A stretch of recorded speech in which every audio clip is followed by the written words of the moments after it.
안녕하세요. Magandang umaga po, everyone. Welcome to the special lecture organized by Seoul National University Asia Center and UP Center for International Studies and UP Korea Research Center. So today's lecture is for KS 101 students and also any other interested public who wish to learn about Korea, even in depth.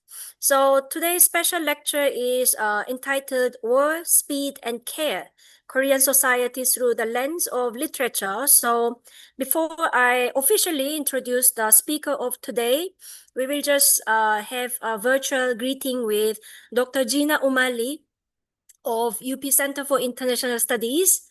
안녕하세요. Hello, ma'am. Thank you so much for coming. And we will have CIS students to join actively today's lecture. Let me begin by introducing today's speaker. So Dr. 우경 정우경 선생님 is a lecturer at Incheon National University and Gyeonggi University. She received her PhD in modern Korean literature from Seoul National University, where her dissertation examined the literature of Choi Yun and the poetics of translation. Her research interests include translation studies, multilingual literature, women's writing, and care. Recently, she has been exploring Korean novels, poetry, and webtoons translated into French and English. So her French is superb, and this is our first time to have Dr. Zhang with us with UP students. So we are so honored to have this very interesting lecture. So let us welcome Dr. Zhang. So she will give lecture first, and then we will have about 5-minute break, and then we will have open forum for everyone. So Dr. Zhang 선생님, please go ahead. 감사합니다, 선생님. Hello, everyone. Thank you so much for being here. I know well your time is precious, so I truly appreciate your being here today. I'm very happy and honored to introduce modern Korean literature today. My name is Jung Woo-kyung, and I will be leading today's lecture. I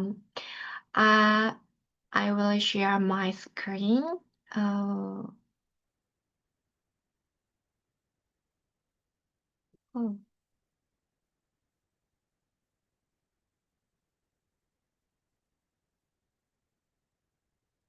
yeah.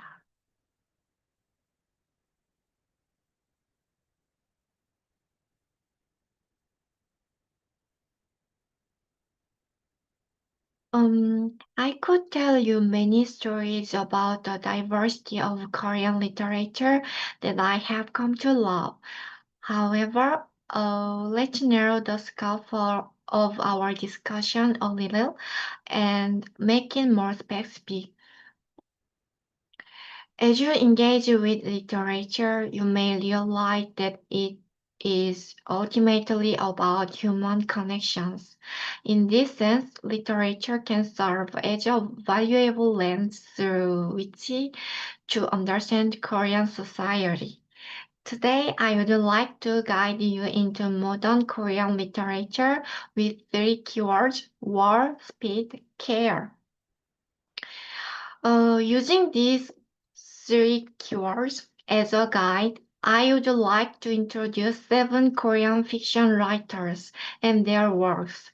박완서, 한강, 황석영, 김영하, 조남주, 김혜란, 박상영. I choose to organize today's lecture around the works of fiction because fiction can embody polyphony more easily than poetry. In other words, I choose fiction rather than poetry because fiction can portray society through the interactions of many different characters and voices. These writers are not only widely loved by both general readers and literary scholars, but their works have also been translated into English already. After today's lecture, I hope some of you will become interested enough to seek out and read their works yourselves. With that hope in mind, I decided to focus on authors whose works are available in translation. The first keyword is war. As many of you already know, the Korean Peninsula experienced the Korean War from 1950 to 1953, which ended in an armistice rather than a peace treaty. Even today, this unfinished war continues to leave traces not only on those who directly lived through it, but also on later generations shaped by the experiences of their parents and grandparents. Although it did not take place on the Korean Peninsula, the Vietnam War is also an important war in relation to Korean society and literature. We will talk more about this later through the work of Hwang Seok-young. The former war, in particular, left Koreans with profound questions. What is a nation, and how does it shape individual lives? What does the state do? How does the experience of death destroy us? And despite everything, why does life remain so persistently beautiful? The first writer I would like to introduce today is Park Wan-seo. From her literary debut in 1970 to the publication of her final works in 2010. She produced an extraordinary number of fictions over 4 decades. No matter which period of her writing we look at, we can see how sharply and vividly she captured the concrete realities of Korean society through her distinctive perspective and rich Korean prose. In some ways, she could also be considered a writer of speed, because her works often portray the explicit desire to accumulate wealth quickly, enter the middle class, and sustain that way of life. However, today I would like to introduce Park Wan-seo primarily as a writer who expressed the experience of war in deeply sensory and emotional ways, especially through her debut work. Park Wan-seo made her literary debut with The Naked Tree. Before discussing the novel itself, I would first like to briefly look at Park Wan-seo's life. Born in 1931, she married in 1953 and spent many years living as a full-time housewife. Then in 1970, at the age of 40, she made her literary debut through a woman's magazine. At the time, most writers in the Korean literary world were professional authors who had received university educations and had begun preparing for literary careers in their early 20s. For that reason, Park Wan-seo's background as a housewife was often regarded as unusual. The emergence of housewife writers like Park Wan-seo was closely connected to South Korea's economic development and modernization during the 1960s. Middle-class women in large cities gradually gained access to household appliances, such as refrigerators, which reduced the need to go to the market every day. As these women gained more economic stability and free time, they also became able to subscribe to women's magazines. In this way, female readers emerged as important consumers of mass media. The Naked Tree is a novel that portrays Seoul during the time of the Korean War. Because it is set in real places that can still be visited today, such as Doksugun, you may even want to walk through the locations of the novel after reading it. At this point, I would like to ask you a question. Do you sometimes feel that you are young and that life itself is beautiful? While reading this novel, I felt the narrator's youth and vitality pressing vividly toward me. Yet this vivid beauty is always shadowed by death. After finishing her work at the PX Post Exchange serving the US military, the protagonist Lee Kyung returns to an old house where she lives alone with her mother. Her mother lost her son when a shell struck their home during the war. Kyung tries to bring joy to her mother in place of her dead brothers, but her mother does not respond to those efforts at all. One day, however, the narrator overhears her mother murmuring, "Why did you take my son, God, and leave behind only this useless daughter?"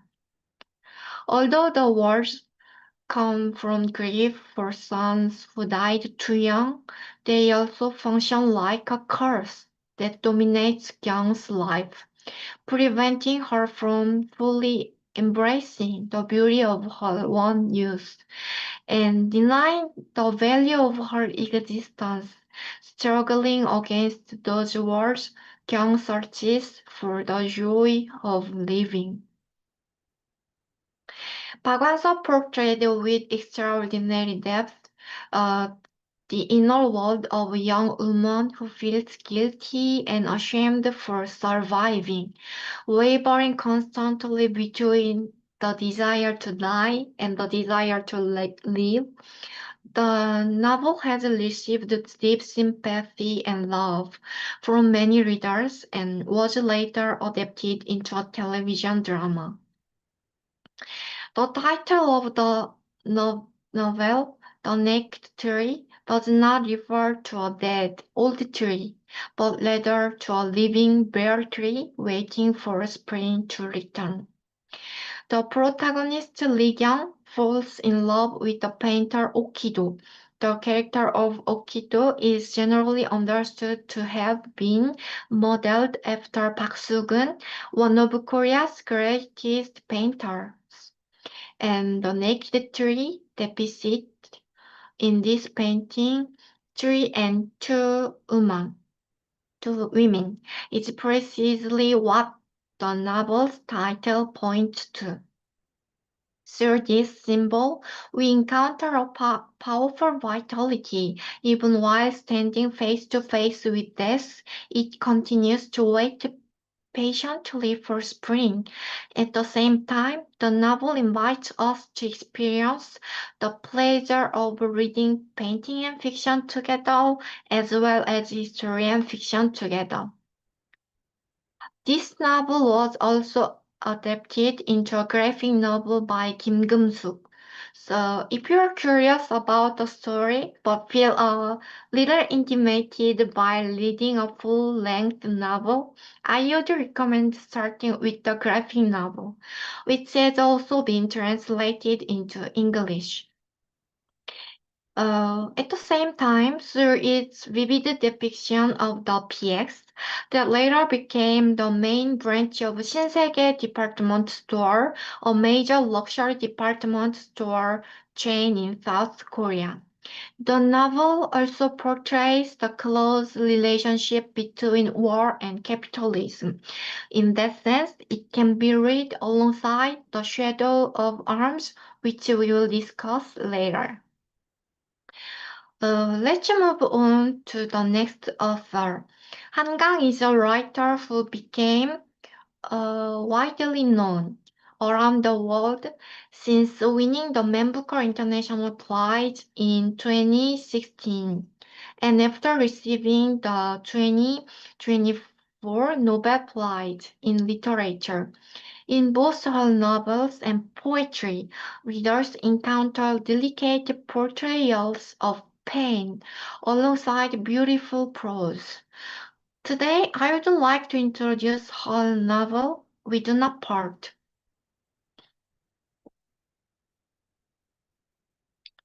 which was published in 2021 and shortlisted for the 2025 National Book Award. The narrator of the novel, Kyung-ha, goes to visit her friend In-sun in the hospital after In-sun's finger has been severed. There, Kyung-ha learns that in order to save the nerve in the reattached finger, blood must be drawn every 3 minutes. This treatment has to continue for 3 weeks. Insan wants to give up on the treatment because it forces her to experience pain every 3 minutes. Yet, even if she abandons the treatment, she can continue to feel the pain of a missing finger for the rest of her life. To avoid that endless, helpless pain, she endures 3 weeks of suffering. Some kinds of pain must be faced and treated while it is still possible to do so. The same may be true not only for the suffering of an individual body, but also for social pain. Even though looking at it closely may make us suffer more deeply, there are certain kinds of pain that we must nevertheless pass through. According to the booklet, what is the April 3rd Uprising and Massacre, published by the Jeju Poultry Peace Foundation? The April 3rd Uprising and Massacre is a tragic incident that happened between 1947 and 1954 on Jeju Island.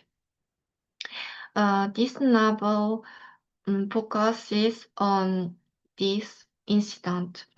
It was a chaotic period right after the independence from Japan, and the Korean peninsula was entering into the Cold War era. Some people, including the first president of South Korea and the US government, wanted to establish a separate government in South Korea, while others wanted to establish a unified country with the North. Jeju Islanders protested against the first election that formed the Republic of Korea in the South in 1948. Unfortunately, military and police officers cracked down on Jeju Islanders. Approximately 30,000 people, in other words, 10% of Jeju's total population, lost their lives during this period.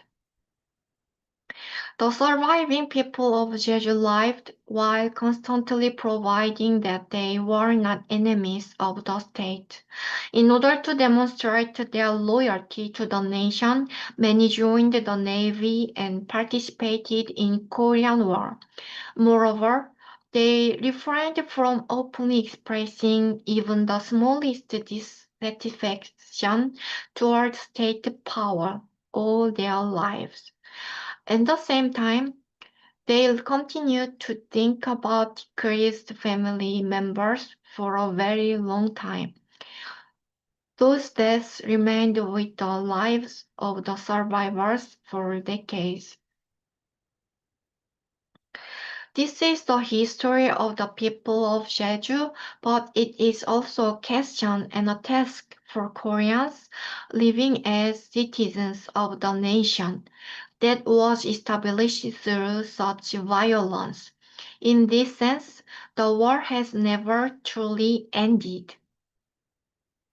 Snow appears throughout the novel, and the narrator Kyung-ha reflects on it in the following way. Perhaps, perhaps the snow falling now is the same snow that once fell in the past. Since water never disappears but continues to circulate, perhaps the snow gathering on her hands is the very same snow that once piled upon the faces of the dead. Let me read a passage from the novel. Who's to say the snow dusting my hands now isn't the same snow that had gathered on their faces? In a remarkably beautiful way, the novel portrays a moment in which people here and now become connected to people there and then, across time and space. Giving rise to a sense of community in this way, the novel connects the narrator Kyung-ha, her friend Insun's parents, and the family members they lost. Pachinko, written by Min-jin Lee, was shortlisted for the 2017 National Book Award. Lee Min-jin, she immigrated to the United States with her parents when she was young. Her father had fled from North Korea to South Korea during the Korean War. Having become a displaced person and haunted by memories of war, he feared that another war might break on the Korean peninsula near the end of the Vietnam War. Out of that fear, he immigrated to the United States with his family. It was from this historical background that Lee's novel centered on immigrants came to be written. In this way, the Vietnam War became another war that deeply shaped the lives of Koreans after the Korean War. Earlier, I briefly mentioned the PX, an important spatial setting in the Naked Tree. The PX originally began as a space for soldiers' Christmas shopping during the Korean War. Later, goods leaked from these PX stores, along with the consumption practices of American soldiers, contributed to rising prices in Vietnam. The Shadow of Arms, written by Hwang Seok-young and published between 1983 and 1987, has long been regarded uh, as one of the greatest achievements among Korean literary works dealing with the Vietnam War. The novel is based on the author's own experience uh, as a participant in the war. For Huang, the Vietnam War became a crucial experience that awakened him to social reality and led him to develop a critical awareness of American imperialism and the colonial culture produced by the Cold War order. Although The Shadow of Arms is categorized as a war novel, it, it focuses not on the battlefield but on the black markets of Vietnam. Because of this unique structure, the novel has been praised for exposing the imperialist and capitalist logic hidden beneath the surface of war. At the same time, while depicting the struggles of the Vietnamese people, the novel also confronts the fact that the South Korean military occupied the position of perpetrator during the Vietnam War. During the war, Vietnam became, for many Koreans, a place of expansion, a space where the desire to confirm South Korea's rising national status through active participation in war could be realized. This is precisely why the novel remains so important, much like the literary works we discussed earlier that approach the Korean War from more complex and multifaceted perspectives. We must not forget that South Korea's foreign currency reserves increased through its deployment of troops to Vietnam, and that the country's modernization was carried out on the basis of those dollars. As the characters in the novel demonstrate, characters who try yet ultimately fail to remain outsiders and neutral observers. Koreans cannot stand outside this war. We may not be able to reverse history, but we must continue discussing histories of perpetration rather than remaining confined within a purely nationalist perspective. Sadly, very sadly, even today, there are people who say it was seen as an inevitable sacrifice for our economic development. Yet, we must continue to ask whether all such violence can truly be justified, even if people believe it was unavoidable, and consider what we can do to prevent such violence from happening again.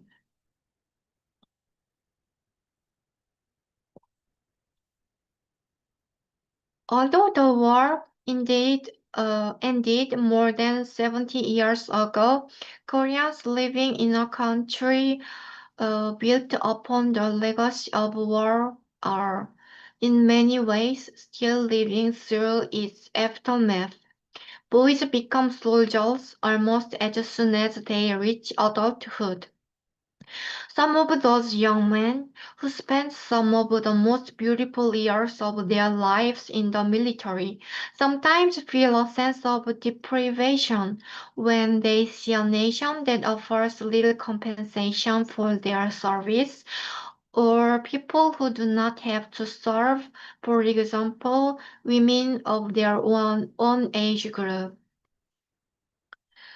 Meanwhile, in the chaotic years surrounding the war, neither law nor morality functioned properly.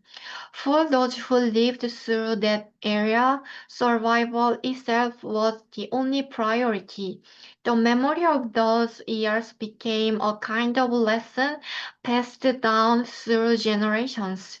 Rather than trusting and devoting oneself to the nation or the community, one must strengthen oneself in order to survive.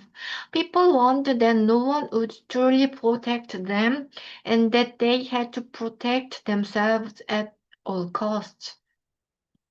With with industrialization, this mindset became intertwined with capitalism and transformed into the belief that one must accumulate wealth in order to survive safely. People had to move faster and climb higher. In time, this became a kind of social ethic. As a result, many people today suffer from perfectionism and burnout. In this context, the second keyword I would like to introduce to you is speed. From an early age, people placed within endless competition come to seek the meaning of life through external recognition. Since time itself becomes a resource for competition, it becomes difficult to enjoy leisure without guilt or anxiety. And for that very reason, it becomes even harder to discover what one truly likes or desires. Sometimes the only way people can feel they have discovered themselves is through buying things that match their personal tastes, even if those desires were carefully manufactured by the market itself. A hyper-competitive society also makes people unable to tolerate unfairness, even small disadvantages or Uh, losses immediately provoke strong emotions and often turn into hostility toward others. For example, when a colleague takes parental leave, companies may choose not to hire a replacement and instead distribute the person's workload among the remaining workers in the name of efficiency and cost reduction. Under such a system, people end up resenting the colleague who took leave.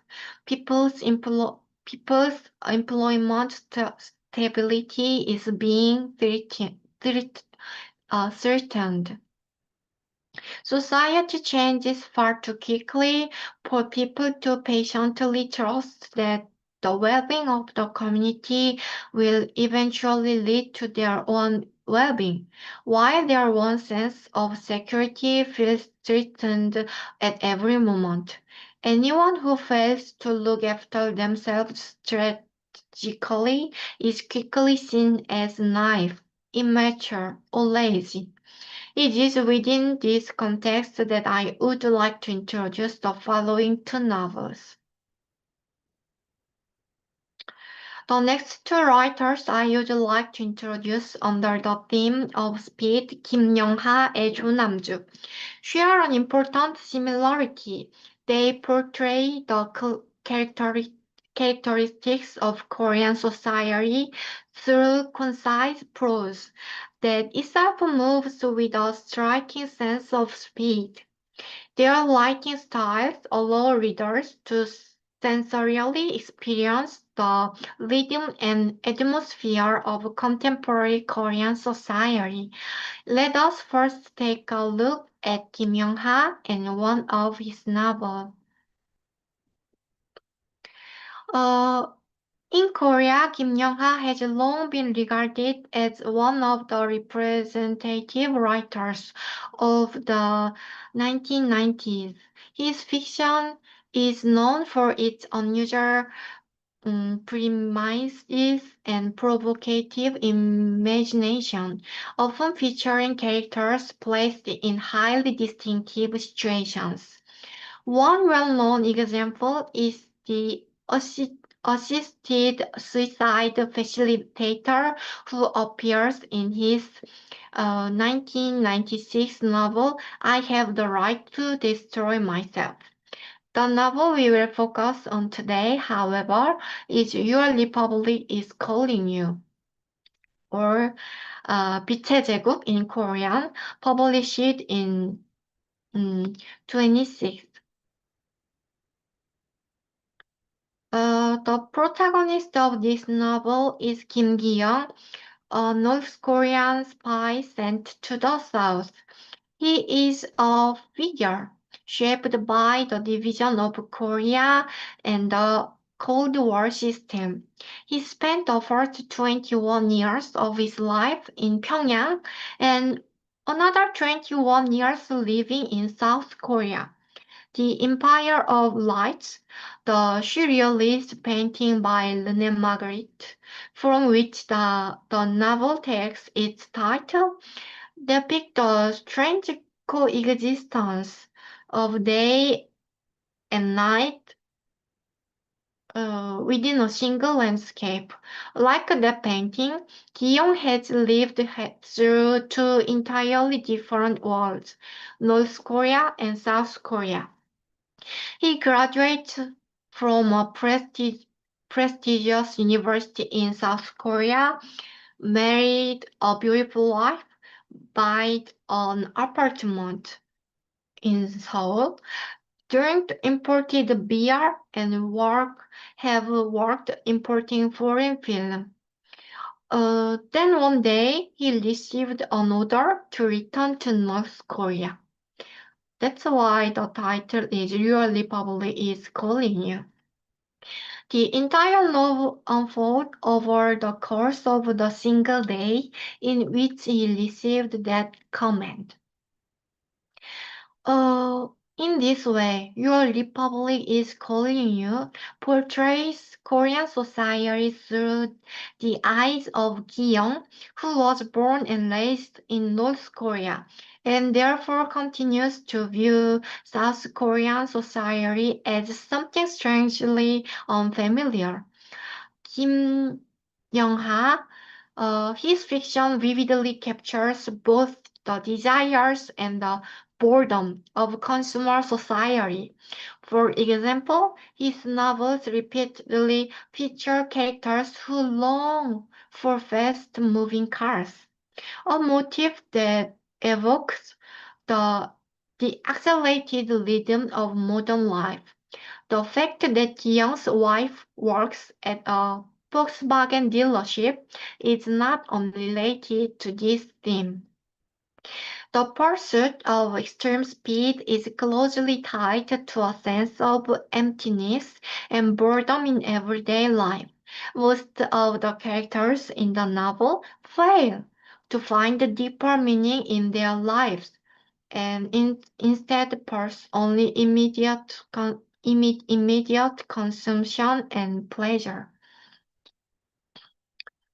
Ki-young has lived in South Korea since the 1980s, a period when democratization movements were highly active in Korean society. Yet Gi-young, who comes from North Korea, views even student activism less as an expression of political ideals than as a pursuit of new sensations and desires. Gion successfully adapts to the rapidly changing society of South Korea and eventually reaches middle age. As I mentioned earlier, one day he suddenly received an order to return to North. After much deliberation, however, he comes to realize that he can no longer go back. He has become accustomed to the accelerating consumer society of South Korea. Although he has spent the same amount of time, 21 years, in both North and South Korea, he has become far more shaped by life in the South. Over the past 2 decades, Gi-young has adapted to South Korean society more quickly than almost anyone else. Yet, paradoxically, that very ability to adapt has made it impossible for him to escape from the society he now inhabits, despite all the meaningless and boredom he feels within it.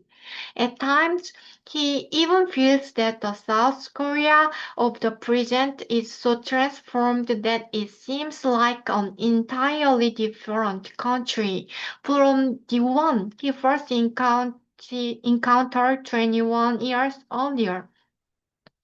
The command ordering him back to North Korea feels almost unreal to him, because he was lived for so long adapting himself to South Korean society that he has nearly forgotten his own identity as a spy. In this sense, Ki-young himself becomes a powerful symbol of how rapidly Korean society has transformed. Oh, let's move on to the next author. Kim Ji-young, born 1982 by Jo Nam-ju, is a work that resonated with women around the world and helped bring Korean literature to global attention.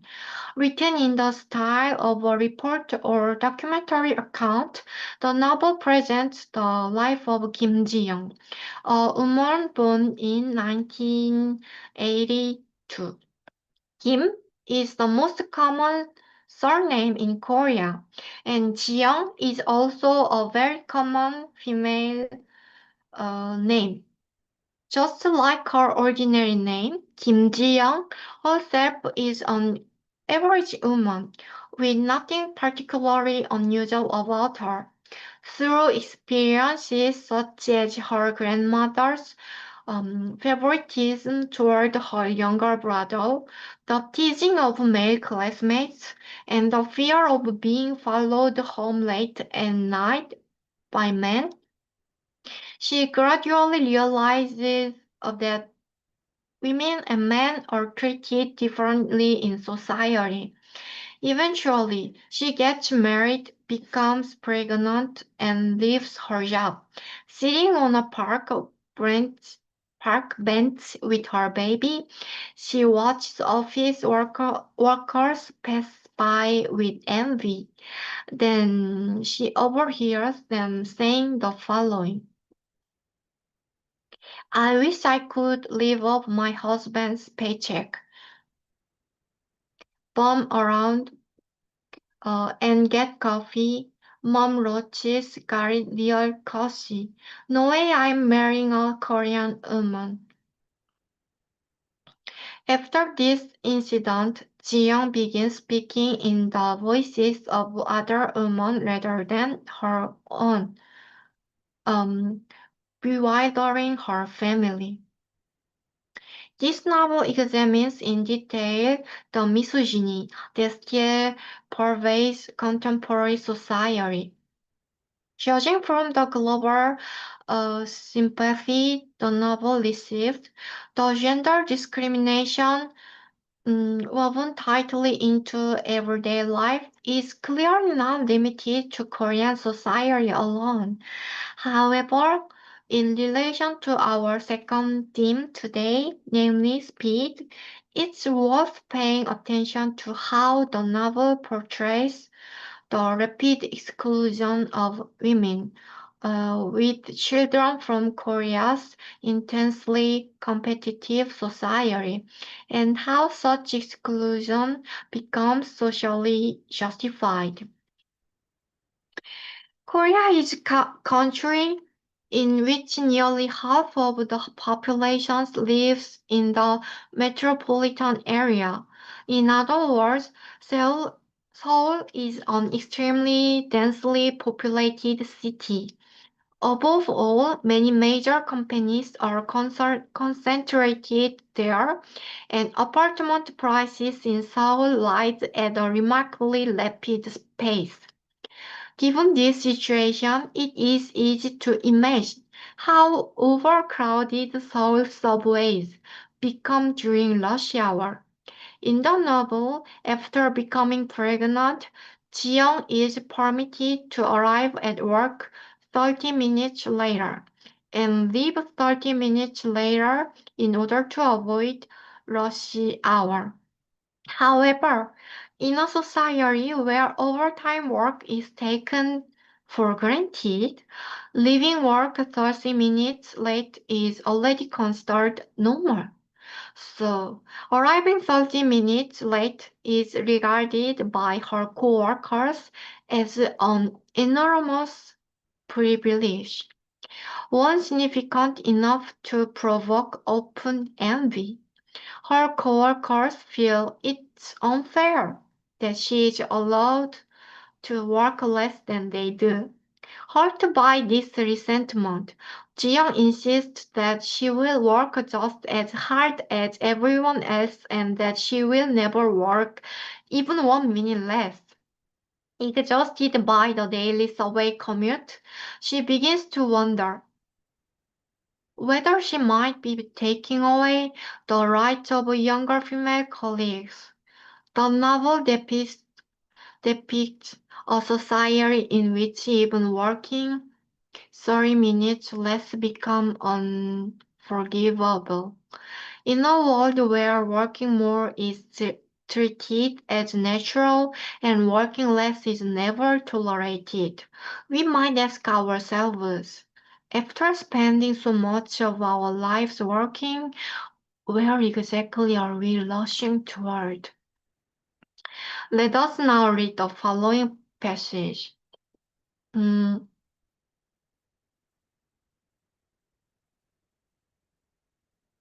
Shia was standing in the middle of labyrinth, consciously and calmly. She was searching for a way out that didn't exist to begin with. Baffled and ready to give up, she was told to try again, to walk through walls if it came to that. Um, Revenue drives a businessman, and you can't blame someone for wanting maximum output with minimum input.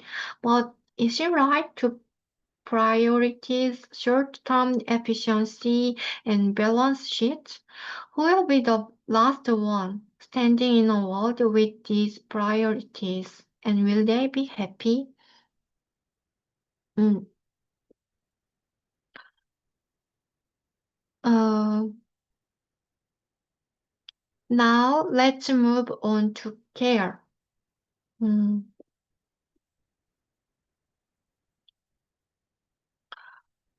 The third theme of today's lecture. We were all once babies. In other words, we have all experienced living in vulnerable bodies, even if we cannot remember it. And if we're not fortunate enough to survive into old age, we will once again become fragile beings in need of care. Even before reaching that stage of life, we become people who require care through the illness, injuries, and emotional struggles we encounter throughout our lives. In this sense, care is universal, but, but it's also an extremely difficult practice. Why is care so difficult? Because we are all different from one another. The person who gives care and the person who receives it are fundamentally different individuals. So, understanding what the other person truly needs requires long observation, attentive listening, and careful judgment. Nevertheless, uh, care has long been undervalued. Only the minimum degree of care has been permitted. This is because nearly all other forms of social energy have been directed toward increasing productivity and accelerating development. As a result, Korean society has often failed to provide the delicate and sophisticated form of care that, by their very nature, cannot help but be slow. But after COVID, a time when humanity was forced to confront its own vulnerability, there has been a noticeable increase in novels and short fictions that critically reflect on such a society and persuasively demonstrate the need for us to care for one another more thoughtfully and attentively.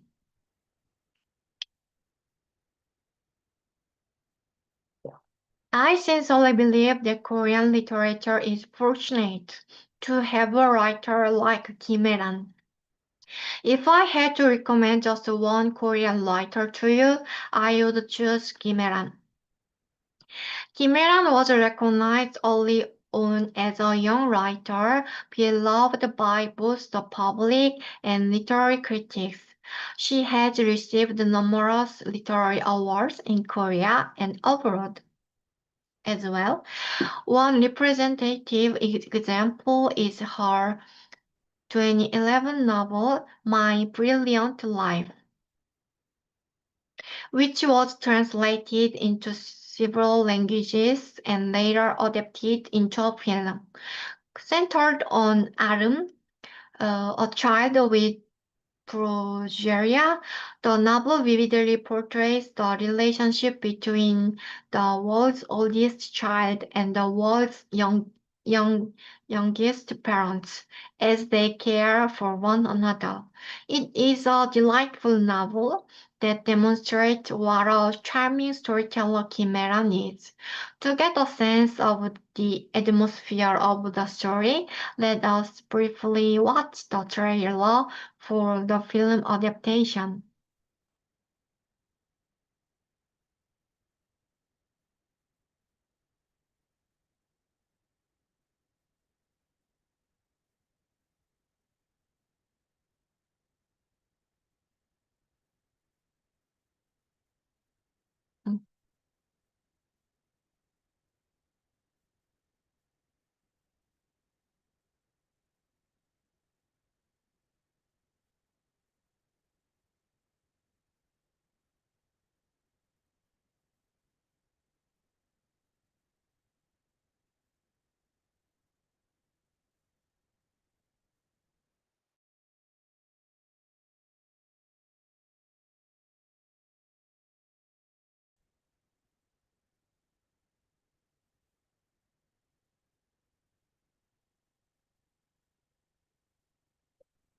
야, 아들, 네가 나보다 좀 더 늙었다고 해서 아빠 함부로 무시하고 그러면 안 돼.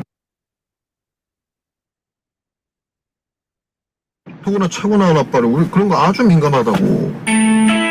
선천성 조로증은 10배 이상 노화 속도가 빠르죠. 신체 나이는 80세가 넘습니다. 사람 좀 쳐다보잖아. 내가 너무 예쁜가 보지 뭐.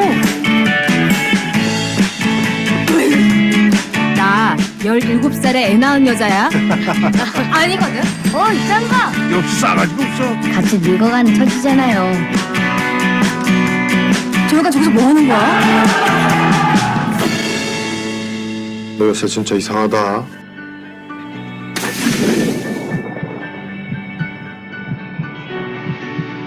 아빠, 엄마, 젊다는 건 어떤 느낌이에요?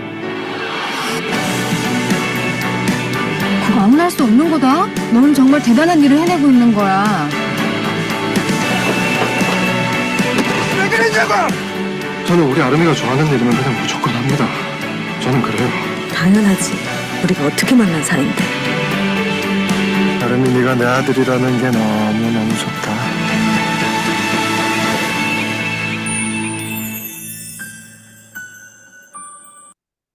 This novel is in the textbook in Korea for high school students. So if you read this novel, you can share your point of view with other students, every student, I think.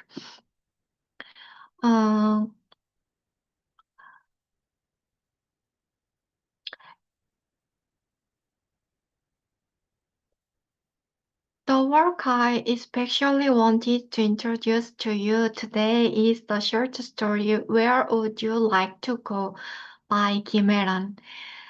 In 2016, it was published as part of the K-fiction series, with the Korean and English text printed side by side. I think it would also be a good book for studying Korean.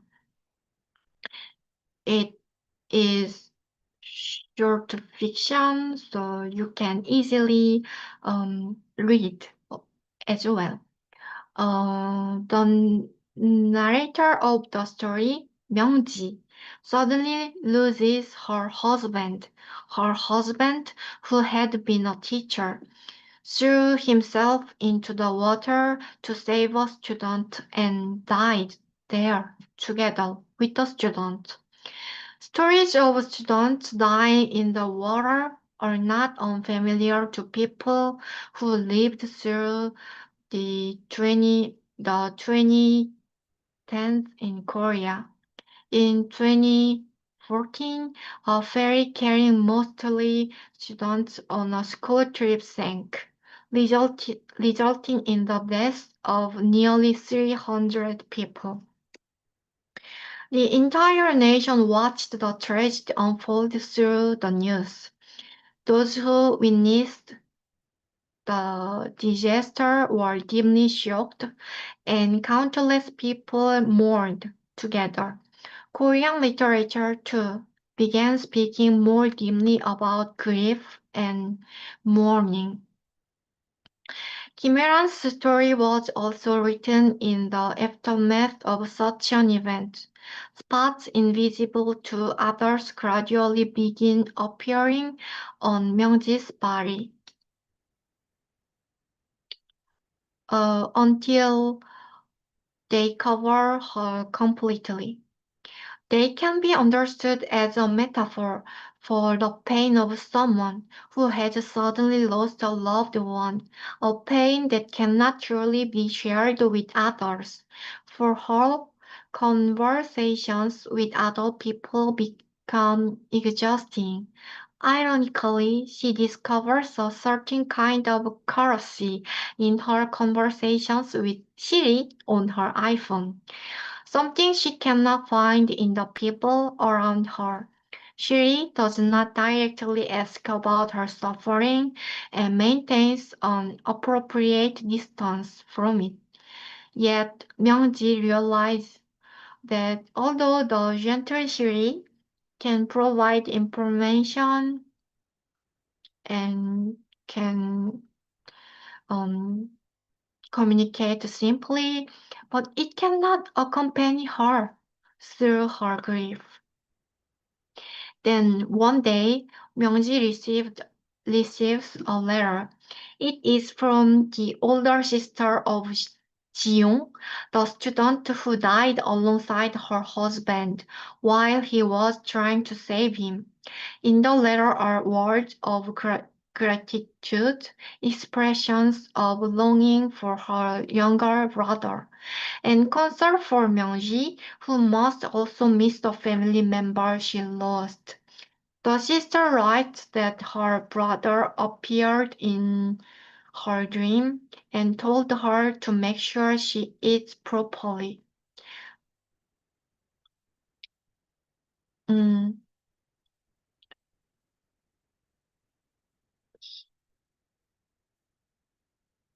um, and she also told um, to, and she also tells Madame to eat well too.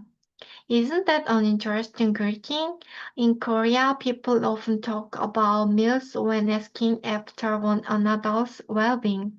Have you eaten? Make sure you eat well. Let's have a meal together sometime. Such expressions are probably remnants of a past when even a single proper meal could not be taken for granted. Asking about everyday meals may seem like a simple greeting, but for Myungji, these words become life-saving words. They are words that truly make it possible for her to eat again, words that allow her to continue living even in the midst of mourning. For a long time, Myungji has wondered why her husband acted as he died. Only after receiving this letter does she begin to realize that he had not neglected the life he shared with her. Rather, he simply could not abandon the life of a young boy before his eyes. After receiving the letter, Myungji worries for someone other than herself for the first time, namely Jiyoung's older sister. She thinks to herself, how little must the sister have been eating for her younger brother to appear in her dream, telling her to eat. People who are unable to eat for the same reason begin thinking of one another, hoping that the other person will eat. and one of them leaves behind a letter telling the other to take care and eat well. I think this is a beautiful scene of care. The sister did not personally visit Myungji and prepare a meal for her, but after receiving the letter, Myungji will likely begin eating a little better. In this way, the story portrays both the grief that can hardly be shared with others and the people who, even amid such grief, begin caring for and worrying about one another. Let us now read together part of the letter Myungji received. I'm embarrassed to say I hadn't thought about it for a long time. But when I saw Jiyoung in my dream, I thought of you and Mr. Kwon. Even as I write this letter, I miss Jiyoung so much. You miss Mr. Kwon a lot too, don't you? When I think about that, I don't know what to say.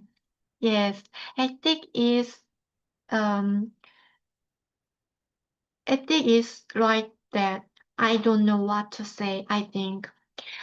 Uh, This may sound strange, but I'm writing this letter to say thank you. Jiyoung used to get scared easily, and it makes me feel a bit better, knowing that the last thing he grabbed was Mr. Kwon's hand, not just the cold water. I know, it's selfish of me to say. I will of course be indebted to you for as long as I live, and I will always wonder how you are for as long as I live. When I think about the moment Mr. Kwon grabbed Jiyoung's hand, it makes me cry, but I don't know what it is I feel. Don't forget to eat now that you are on your own. I'm sorry and thank you. Let's move on to the last author. If you are looking for a young, witty, yet dimly realistic queer writer, I would recommend Park Sang-young. The stories in his short story collection Love in the Big City portray love and care in remarkably diverse way. Jae-hee depict a form of care that emerges within a friendship that can sometimes feel closer than family or romantic love. The same name of this title of this short story, Jae-hee, is a classmate of the narrator. Even after learning that he is gay, she does not treat him differently. Likewise, the narrator does not judge Jae for her free-spirited sexual life.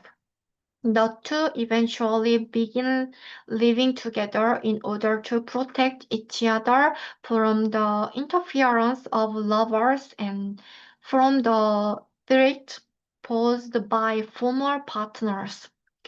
Through these relationships, the story suggests the possibility that in relationships looser than those between family members, people may avoid becoming sources of shame for one another.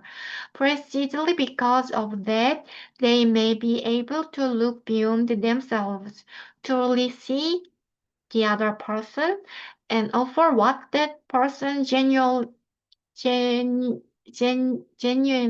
need. There is also a film adaptation of this fiction. Let's watch the trailer together.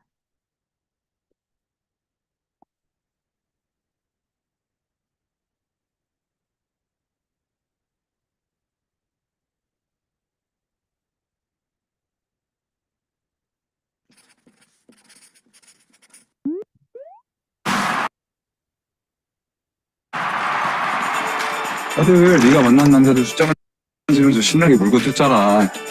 점 없고 꽉 찬 A. 어때? 네가 알잖아. 나는 그런 거 신경 쓸 시간에 할 수 있는 건 다 해볼 거야. 네, 다음 환자분. 야, 얘기 좀 해봐. 몇 살이야? 별로였어? 느낌이 빡 왔는데 얘 막 사랑부터 하려고 들 것 같아. 그게 왜 문제야? 진짜 좋은 말 할 때 놔라. 나쁜 말로 하면 뭐 어쩔 건데? 근데 방수 누가 뭐라 그래도 난 네 편이야. 오케이, 무한도. 빨리 마시고 청계천 가자. 중계천이 왜? 촌사로 부장 쏴버리게. 왜 자꾸 걔한테 맞춰주냐? 너 요즘 되게 재미없어, 알아? 남들 한다고 나도 하는 게 답은 아니겠지? 앞으로 벌어질 일들 네가 진짜 감당할 수 있을 거라고 생각해? 나는 너 이해하는데. 네가 뭔데 날 이해해? 여보세요? 오빠야. 지선! 우리가 이상해? 아니 전혀. 내가 나인 채로도 충분하다는 것을 알려준 내 20대의 외장하들.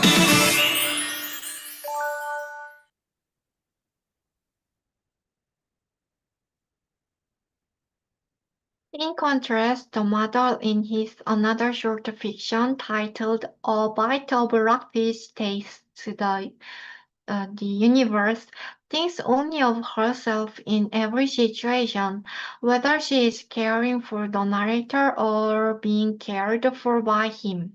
In some ways, this is understandable. For years, the mother devoted herself to building a livelihood and raising her child through relentless physical and emotional labor. Driven by a form of diligence and toughness often associated with Korean society, she eventually comes to see her son merely as the product of her own sacrifice. In South Korea, family has traditionally been considered the most important social unit. Parents often devote enormous amounts of labor and sacrifice to their children's education and future. Within such a relationship, the son can only be understood as either a source of pride or a betrayal of her efforts. She refuses to acknowledge his sexual identity. By portraying this mother-son relationship, the short story argues that we need new forms of care. Sometimes such care may be temporary, rather than relationships that bind people forever. For better or worse, like a family ties, they may be looser relationships that people can enter and live freely. Yet, within those relationships, people may sometimes feel safe enough to speak honestly about what they truly want. People may enter and live each other's lives, but precisely because of that, they may create spaces where honesty becomes possible. Only then can people receive care in ways that genuinely meet their needs. Relationships built upon sacrifice often presuppose a kind of debt, and for that reason, people can easily become bound by obligation rather than by their own needs or desires. One is expected to become a good child, a successful child, or a child who practices who, that is filial devotion toward one's parents. Taken a step further, this kind of friendship in this short story and film also supports the idea that people should be able to choose someone they trust and share values with as their legal guardian, even if that person is not connected to them by blood. It also offers a starting point for imagining a world in which a civil partnership law, something that has not yet been realized in South Korea. This civil partnership law has become a reality. One question I have recently been discussing with my students who study Korean literature is this. What does literature do?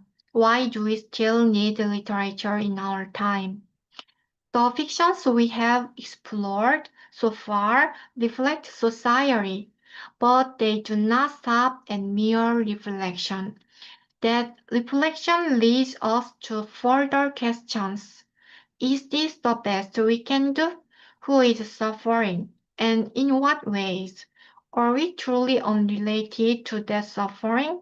And if we are not, can we work together to create a better society for one another? What kinds of relationships and what kinds of society can we imagine and ask for? As a researcher of Korean literature and Korean studies, I have long reflected on what Koreanese really means. I believe this question will continue to stay with me in the future as well. The three keywords I introduced today, um, namely word, speed, care, uh, these keywords are closely related to the ways I have understood Korean literature so far. As you continue exploring Korean literature, I hope you too will discover your own keywords. And someday, I hope you will share them with me as well. Thank you for being part of this journey, and I look forward to your questions um, after break time. Thank you.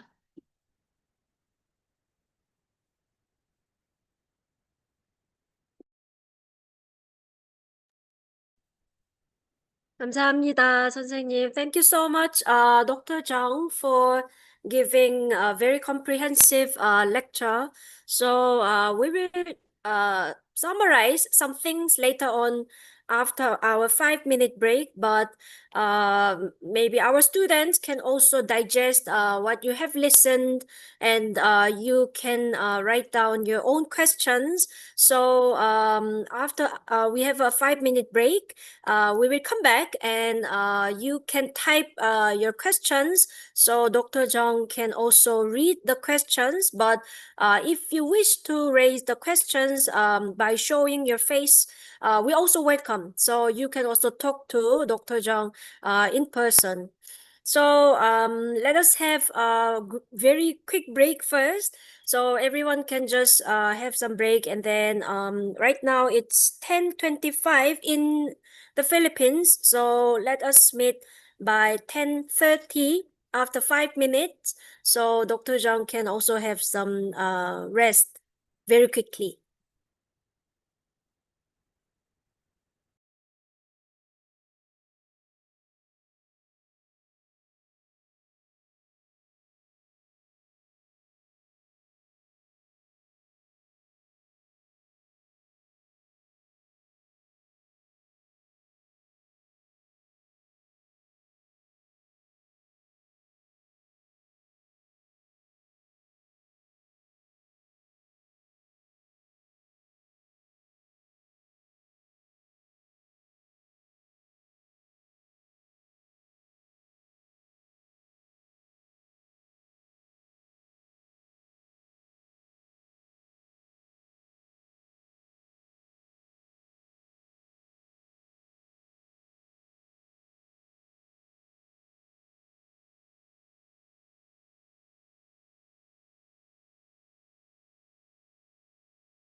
So everyone, let us start our open forum with Dr. Zhang and those who have questions.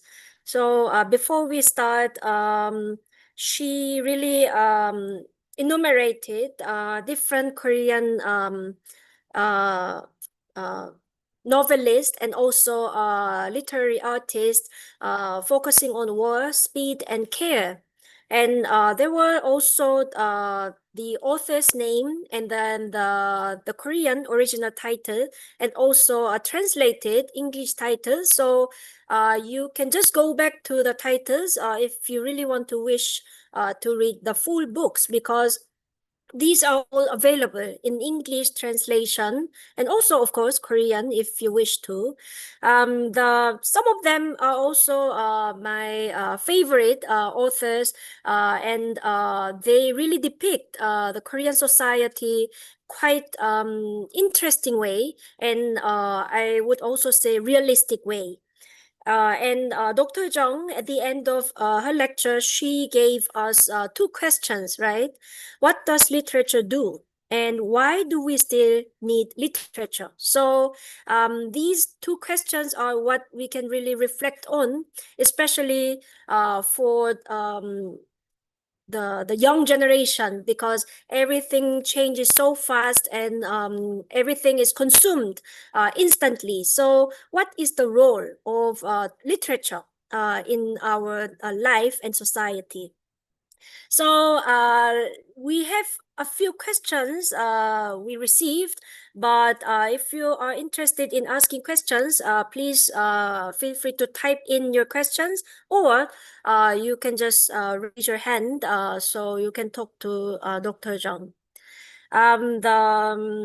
While we wait for the questions from others, there was one question from YouTube, 선생님. You already introduced and you already showed us two trailers of the the the a movie adaptation from the novel. But do you also have other books you think you recommend these should be produced into film or drama, aside from My Brilliant Life and then the Love in the Big City?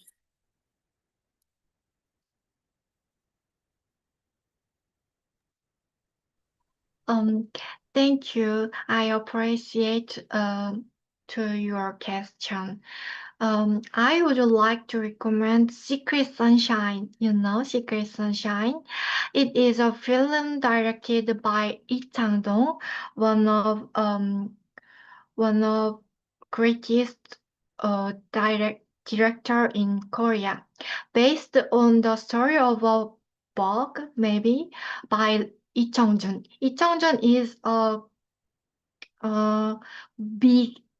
big novelist in Korea, so you can just read his all of works for understanding Korean literature. The story raises an important question: what does it mean to forgive? Not only is it based on an excellent literary work, but it's also an incredibly powerful film filled with rich symbolism. So I highly recommend it, and I will yeah, I checked the link of this film cinema. Thank you.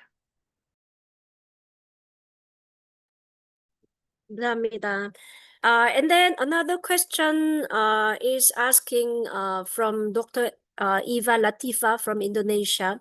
She's asking, what is the meaning of Vietnam War, which is portrayed in Korean literature?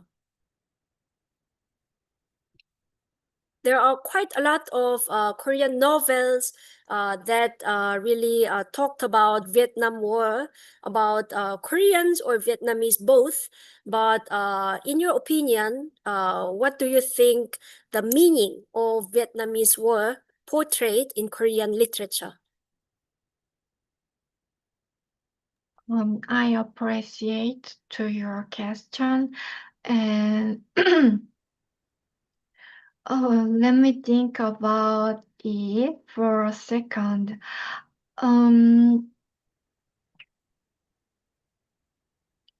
I think in the Korean literature, we can see easily our nationalism. It's our weakness also.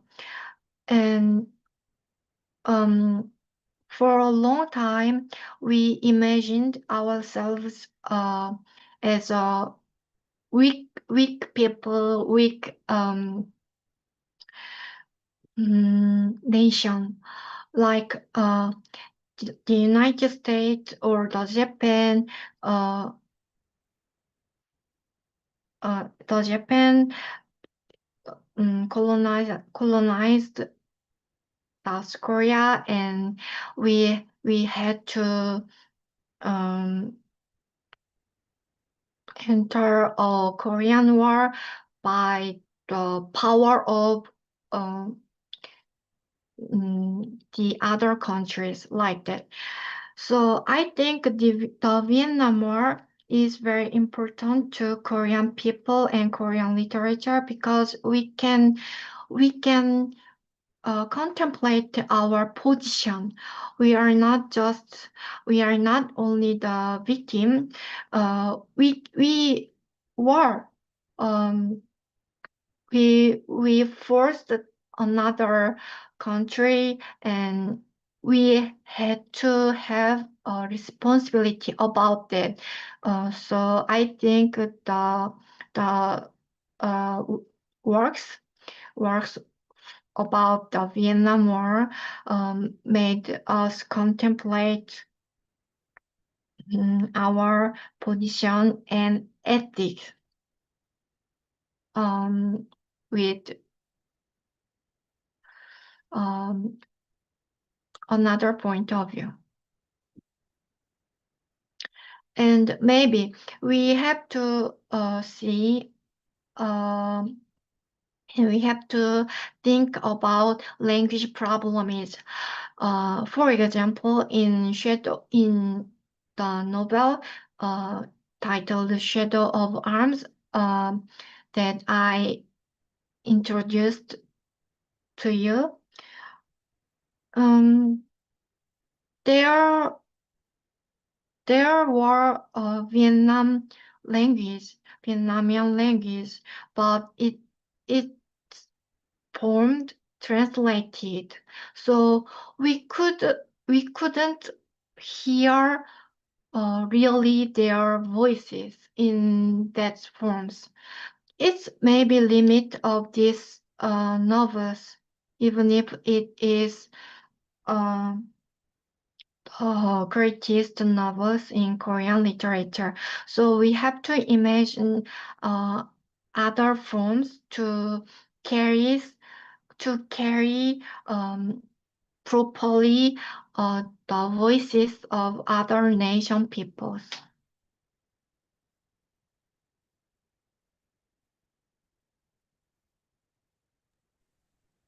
네, 감사합니다. So, how to contemplate the actual historical incident, and how there's also still limitation, right? Because of language barrier and because of the level of depiction, it still remains, I think, as a remaining question. Let us welcome any other questions, or if you wish to clarify anything, you can also raise your clarification.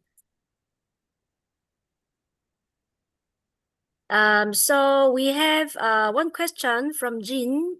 I will just also read the question here. Jin is reflecting based on the I think I just have to read it. Based on the lecture she listened, she said, it is interesting that the keywords, 3 keywords, right? Word, speed and care, 3 keywords or reactions to one another. Speed being a reaction to the memory, trauma, and legacy of war, and care being a reaction to the loneliness and exclusion caused by speed, and consequently being so sort of solution or resolution to the effects of speed and war. So she also mentioned Jo Nam-ju's Kim Ji-young, born in 1982. For instance, Ji-young's exclusion in society, given her being a woman, the care presents in an answer to the societal issue. Would you like to add, Dr. Jung, about her reflection on how these three keywords are interconnected?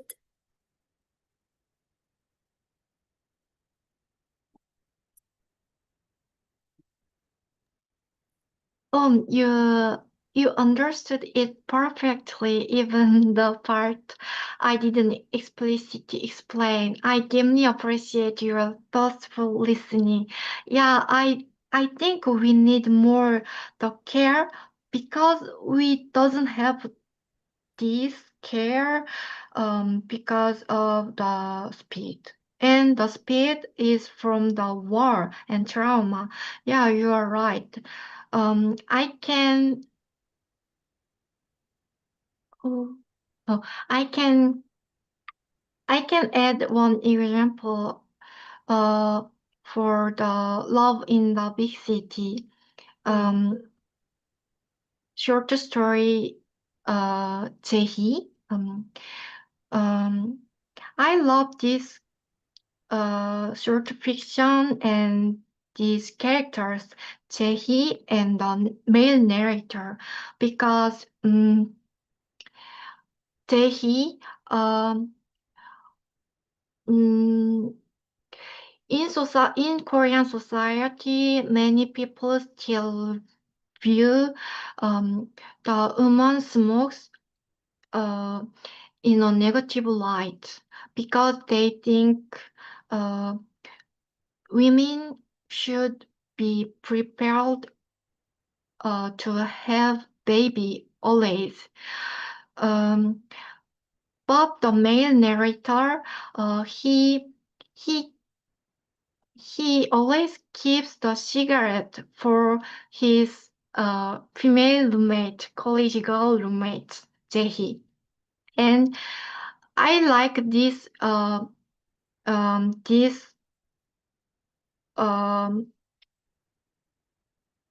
version of care because he noticed the needs of her uh, want, even if it's not proper to social point of view. And even he um, even he accompanies her to the hospital for her abortion procedure. This is not really seen in earlier Korean literature. I like this scene. Why? So we can ask why the birth of a woman is that important in Korea because this is reproductivity for rebuild the nation. So yeah, that's why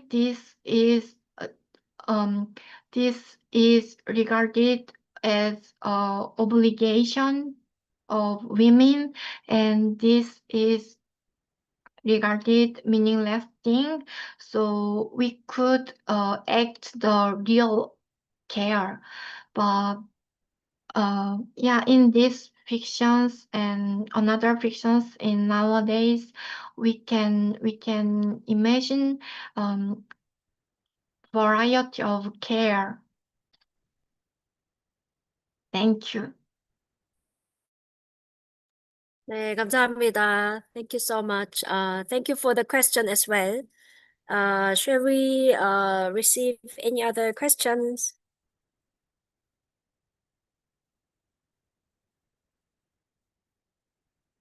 Or if you raise your hand, I will just call you to speak.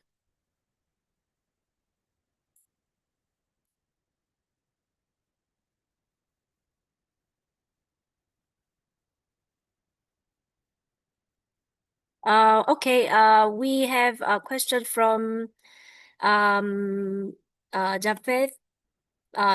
Mari Fernandez de Leon. So let me read the question. You mentioned Our Brilliant Life as a book integrated into the Korean curriculum, in the high school textbook, right? I was wondering if there are other books that are in Korean textbooks as well. Thank you.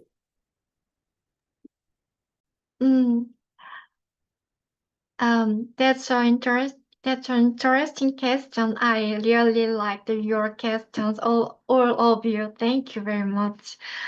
And yeah, our textbook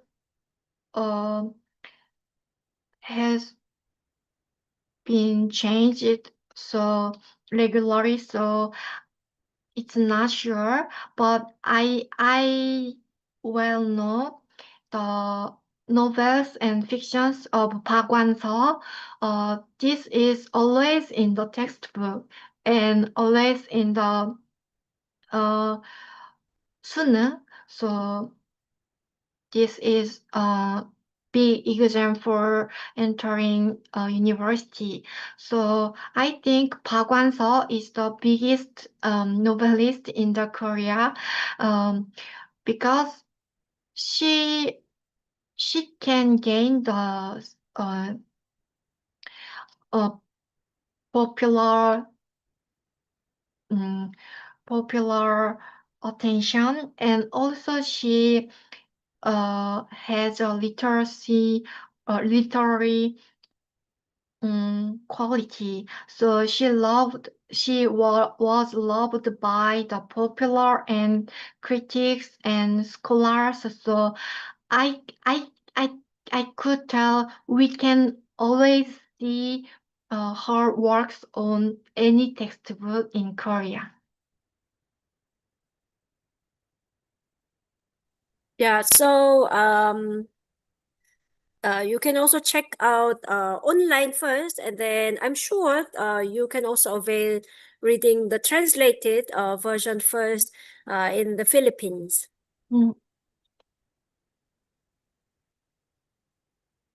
Yeah, like Dr. Jung mentioned when she introduced Park Wan-seo, her role is quite remarkable because as a woman and who was a late bloomer, who really started writing very late age, that really gives very much impact. And I think was it last month the Seoul National University made her reading room, right? Was it inside SNU library? Yeah. Yeah. So SNU library has designed the reading room of Park Wan-seo, the actual the location. Like they moved the table and then like all the papers and pens. So if you're allowed to go inside the library next time, you can witness how the writer's table looked like. Okay, any others questions or reflection? We also welcome reflection.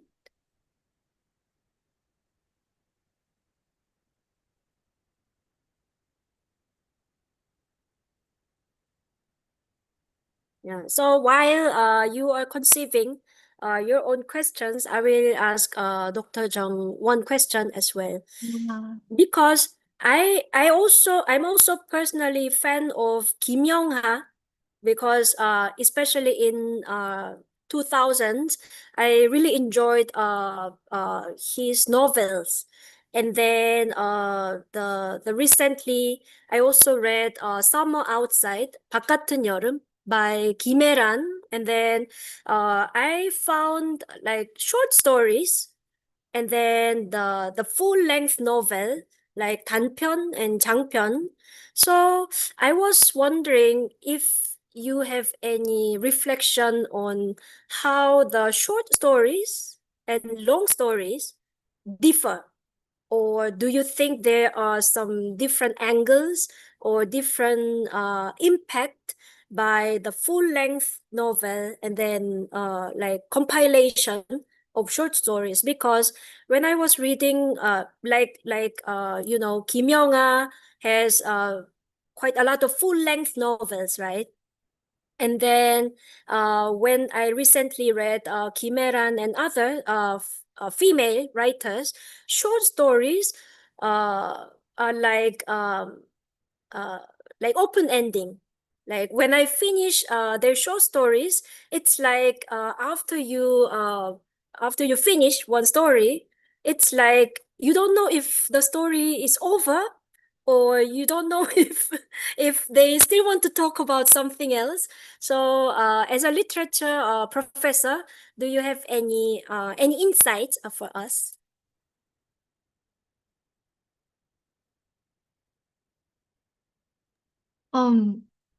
That's a very interesting question. Thank you for your question. I'm very glad to hear this question because short story and the novel this question is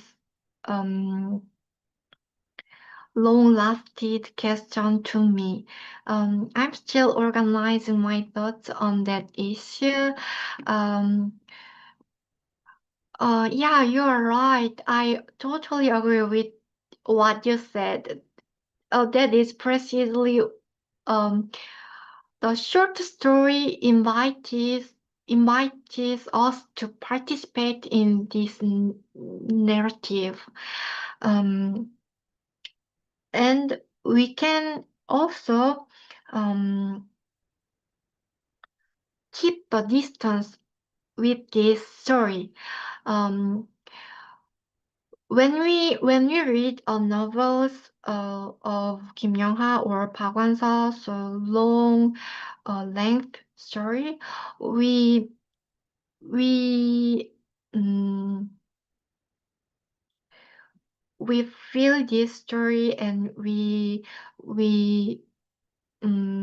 have a long time with this book, so we can just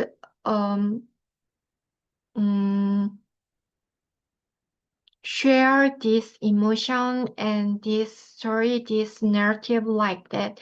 We can empathy with these characters. I like this procedure of reading. But when we read a short story, we can keep the distance of this story, so we can more analyze this story or the message of this story like that, and it is more vivid in short terms. So yeah, maybe I like the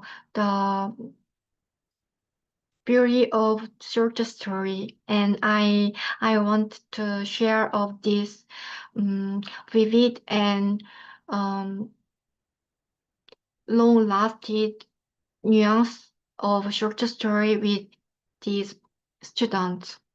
Thank you for your thoughtful question. 감사합니다, 선생님. So let us also ask next question.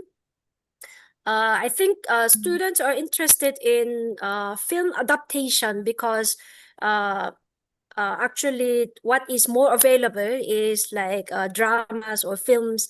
So another student asked, is there any literary book that was adapted into a film? which made you moved or heart fluttered. So they are asking your personal favorite of a movie adaptation from a novel. And are there any difference of emotions while reading it in the book and then watching it on a big screen? Because since book adaptation to film has an increase or decrease content. So do you have any thoughts or about this? Like your favorite film adaptation from a novel, and then how do you feel different whether you read a book and then watch in a big screen? Oh, this is another interesting question, and I have never thought about this. So let me think about this for a second. And Professor Wei, if I was wondering if I if you could help me. You have a film um um adapted from the book.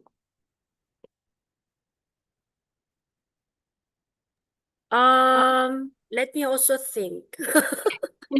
because because what Dr. Jung introduced us is the two trailers we watched, but the of course by Cho Nam-ju, the Kim Ji-young born in 1982, was quite sensational. And then I think when we talk about film adaptation, the young generation is not aware, but we have more film adaptation from old Korean novels, like in 1970s, 80s, and 90s. So if you are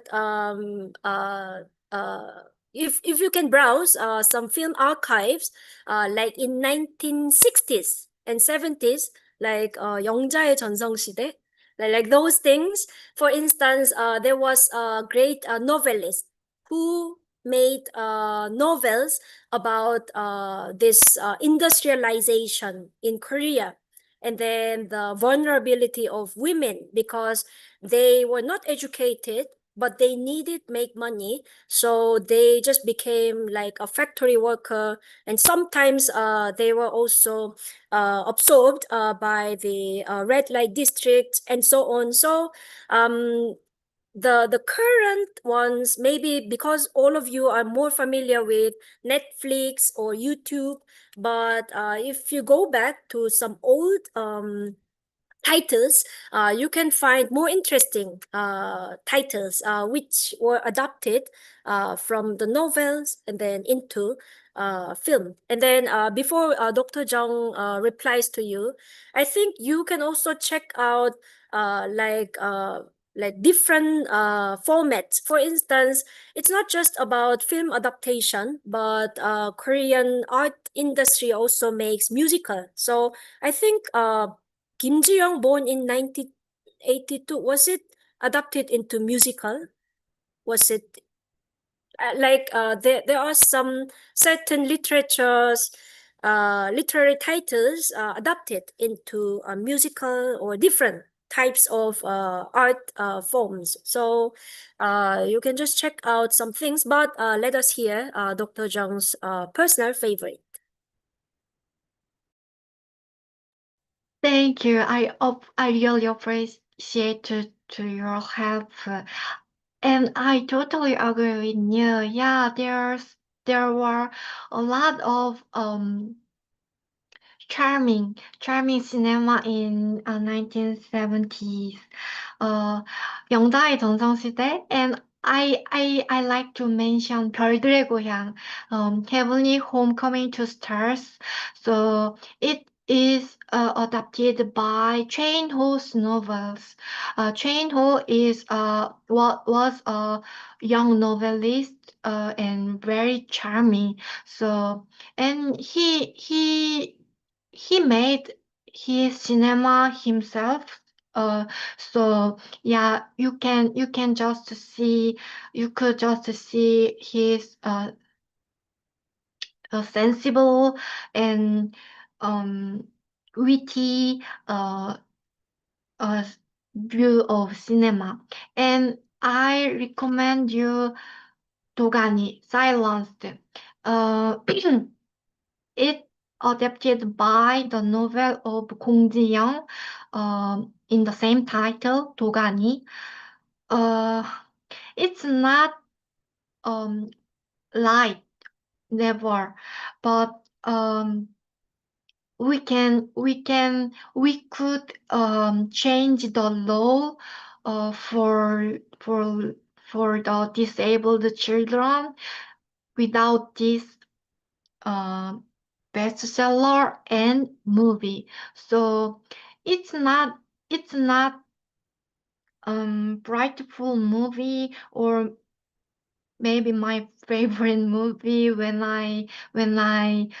um when I want to feel bright, but I could recommend this movie as an example to um, respond what literature can do for society.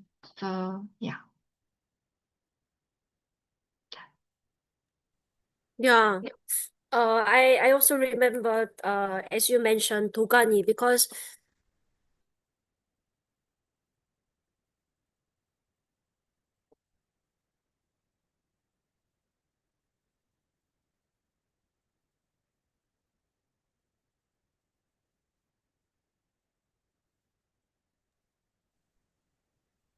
Oh, Gyosunim, I think Professor Big uh got frozen.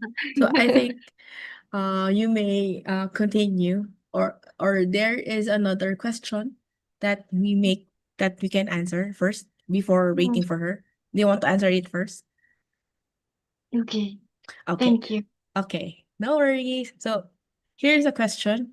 Good morning, Professor.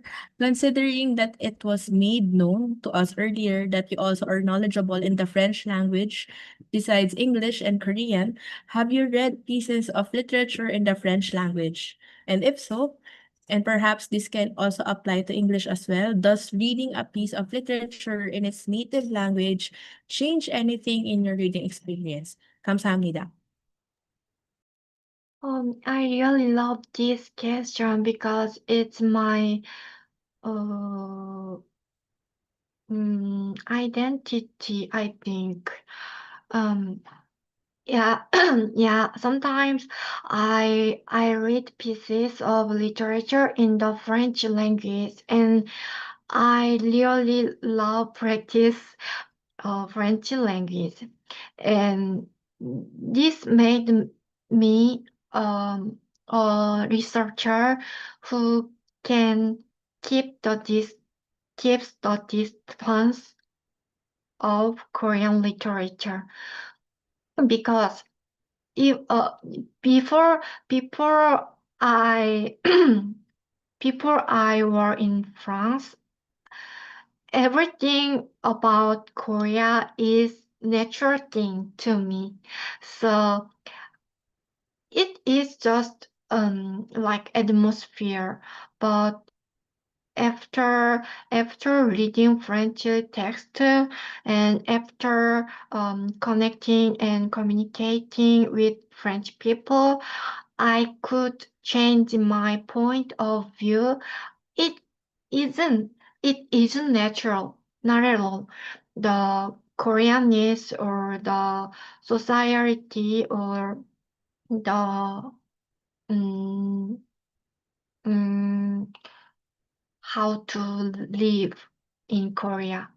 So, and I also feel interesting more easily when I read Korean text, because in I could imagine if I transfer it into French, it can it can be translated properly. I always think about that, so I can figure the character or the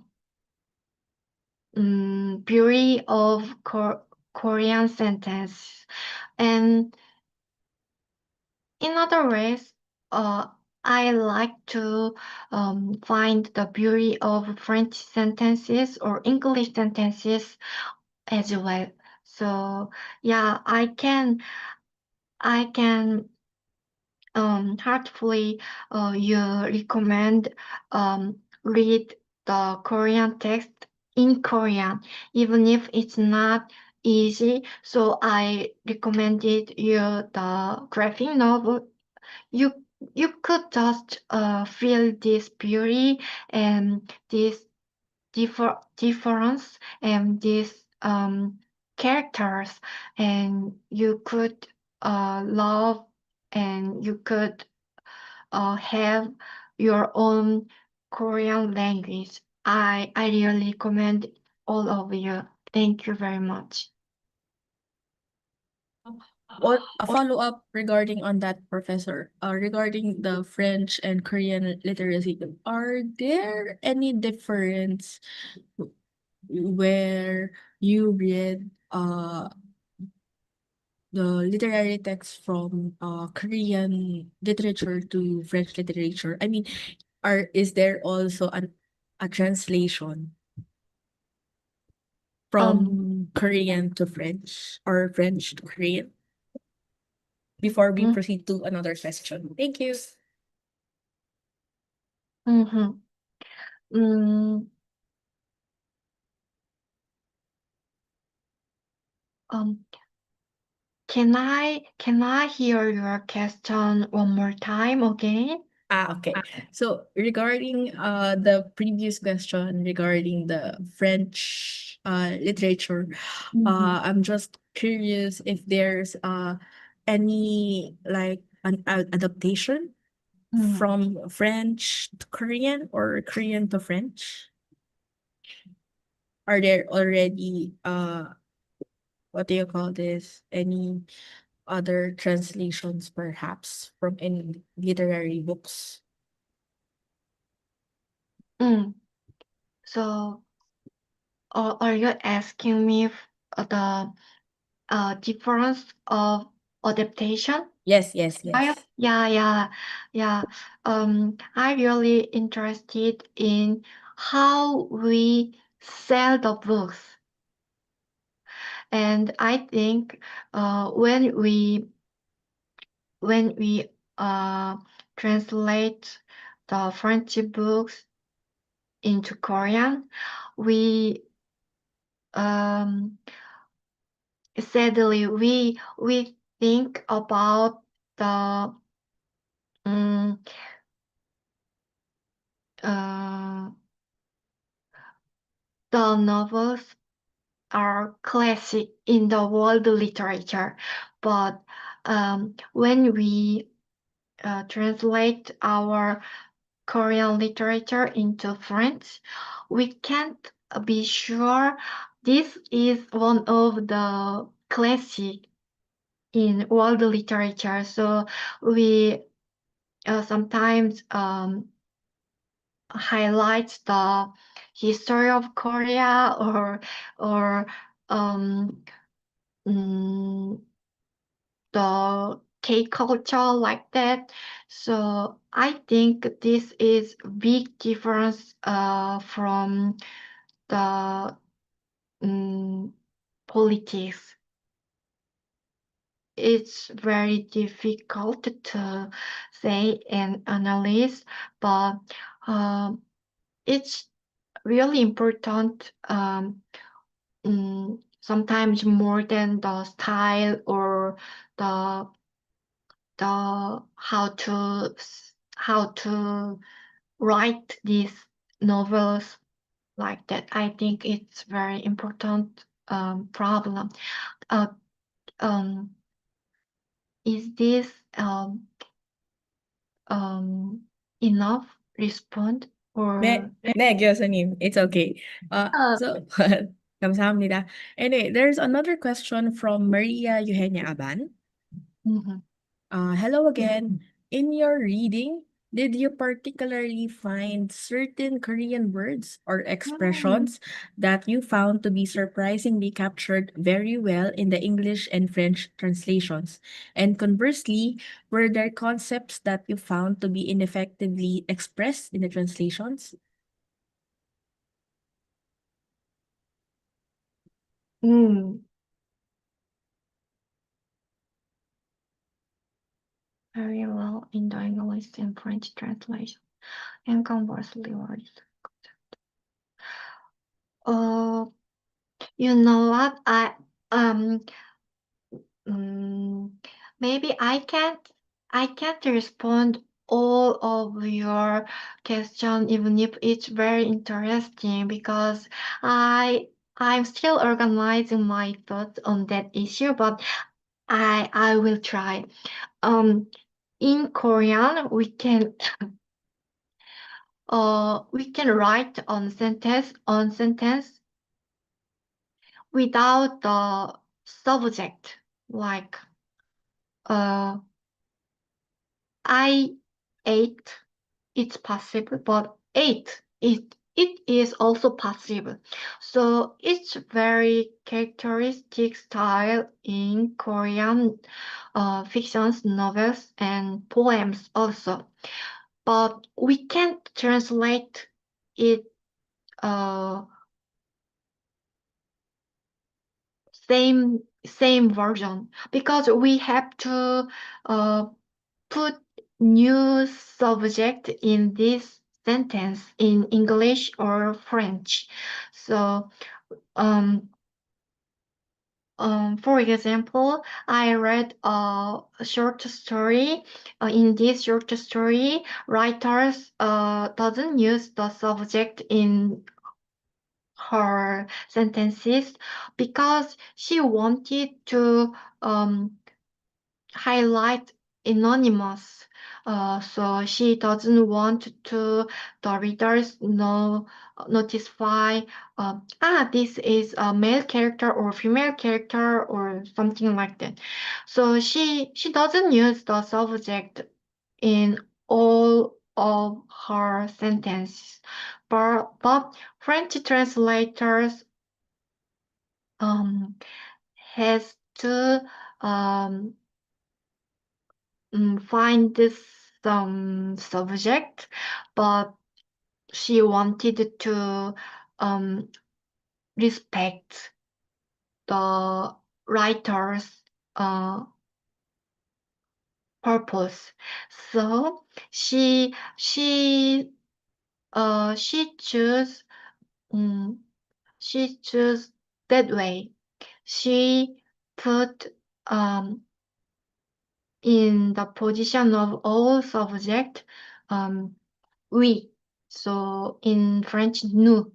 So this was a single subject, but the translator choose the multiple subject for keep keep the result of hiding this character. So I like this example. Thank you, and I will contemplate another examples proper. And I really love your question. Thank you.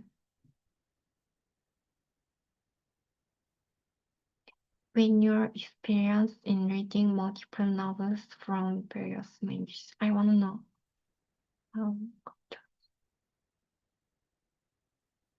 Mm.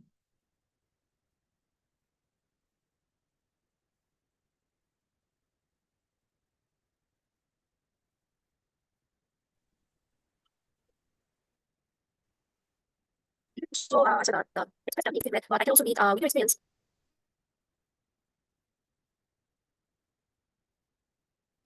Reading novels from various languages, to restrain inside.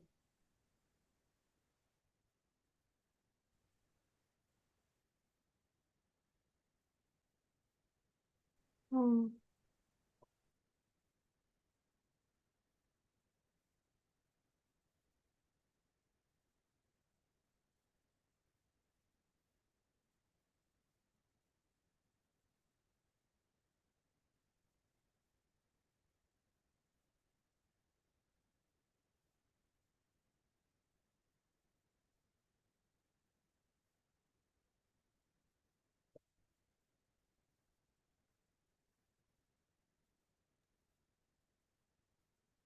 Sorry for my connection problems. Should I read the question once again? Yeah. Thank Okay, you. so let me read the question from Christian Jake, Austria.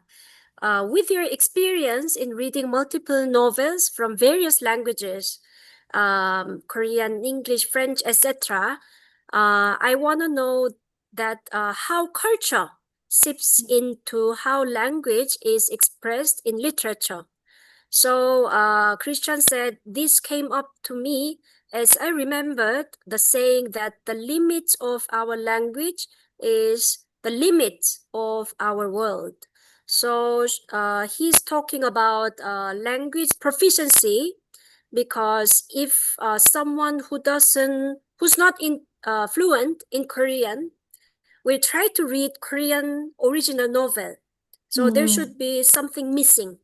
Yeah. And likewise, if someone who's not very fluent in French Yeah. will try to read the translated version, there should be some limits or gaps. So, what was your personal experience reading multiple different languages? And then, how do you think about this lack of proficiency and then reading? Yeah. Um, thank you. Your thank thank you your summary of this question, and thank you to Christian J. Austria. This amazing question. Yeah, I feel always this lack of fluency and lack of mm, words in my brain, so I can't all catch the things in the French text or English text. But I think sometimes so can we read 100% in our mother tongue? I don't think so. We can miss our word, our sentence.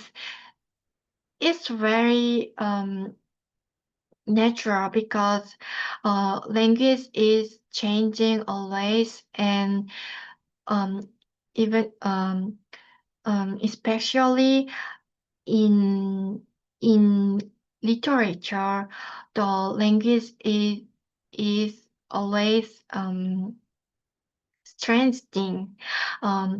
It's not the same thing of our daily life communicate.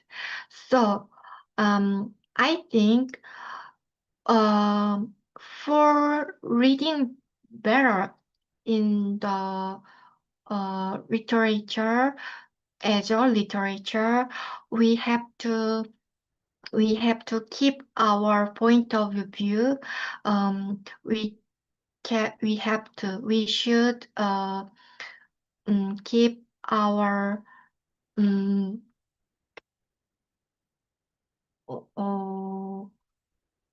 unfamiliarity, sense of unfamiliarity for this text. So I think and I believe and I hope our imperfectness of some language helped us to reach this text with this unfamiliarity. I think it's very beautiful things in reading the literature. So Yeah. Even if we have to try to improve our language skills, yeah, we can just suffer this language in the literature text. Thank you. Yeah, I think this is very important that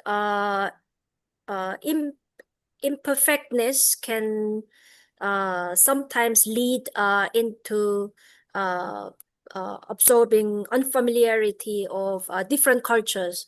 Yeah, that's quite a different way of thinking. So we have one question from YouTube live. So Grace Camille said she read Hangang's Vegetarian, and she realized how it touched a lot of anti-feminism and feminism, and possibly individualism as well. And Camille said, what I loved the most about it was, despite how sad and heavy it became in the ending, how the sisters were shown being together after everything they had been through. So she wants to ask, based on this, do you think the main point of modern Korean literature on addressing social issues and fighting stereotypes built over the years are expressing and emphasizing Jong within the community and society, like how they express love and affection?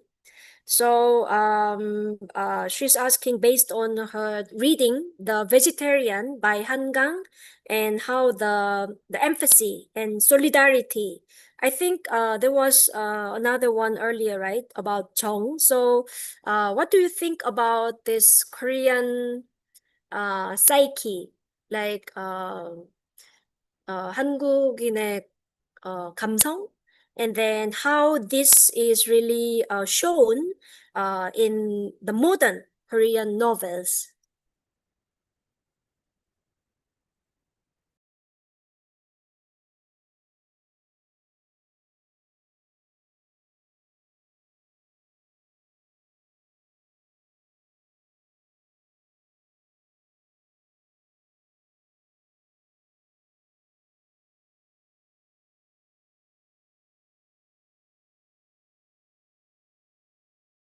네, 선생님, your microphone. Yes. 감사합니다. Thank you. I think you're wonderful readers. You are right. The modern Korean literature searches the right method to express or find the affection or tongue, even if it's lost thing during the period of industrialization. For example, Hangang, she said in We Do Not Part, she wanted to write a novel to say about the love. So yeah, love is always an important issue in Korean modern literature. However, I and many writers and many critics and many scholars also think we should be careful not to be deceived by the word solidarity because in Korea we have to imagine the solidarity more difficult ways because it is not easy things. We are all different persons, so yeah, even if we are sisters or mother and son or husband and wife, we are fundamentally different person. So solidarity is very difficult assignment to us. So I love the Korean modern literature to find the solidarity very hard. Yeah, it is not easy, but we can't give up searching this value because we can't live alone. So for make a better society or better community, we have to see ourselves in violence, even if with the purpose of solidarity. Yeah, and we have to seek to this real solidarity, even if it's very hard. I think it is especially the message of Korean modern literature after 2016. So feminism reboot, I think.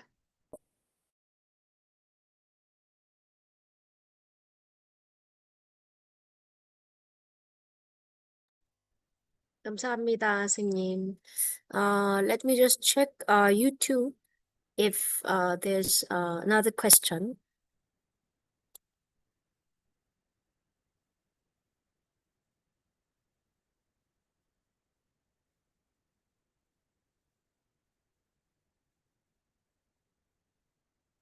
Or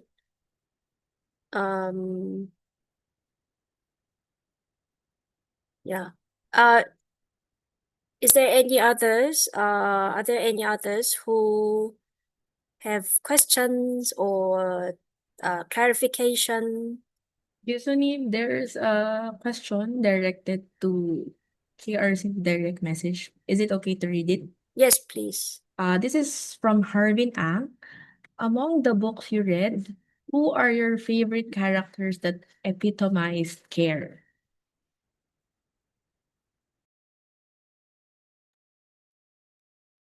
Oh,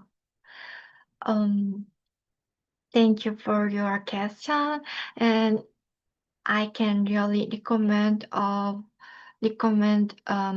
the short fictions of Cheyun.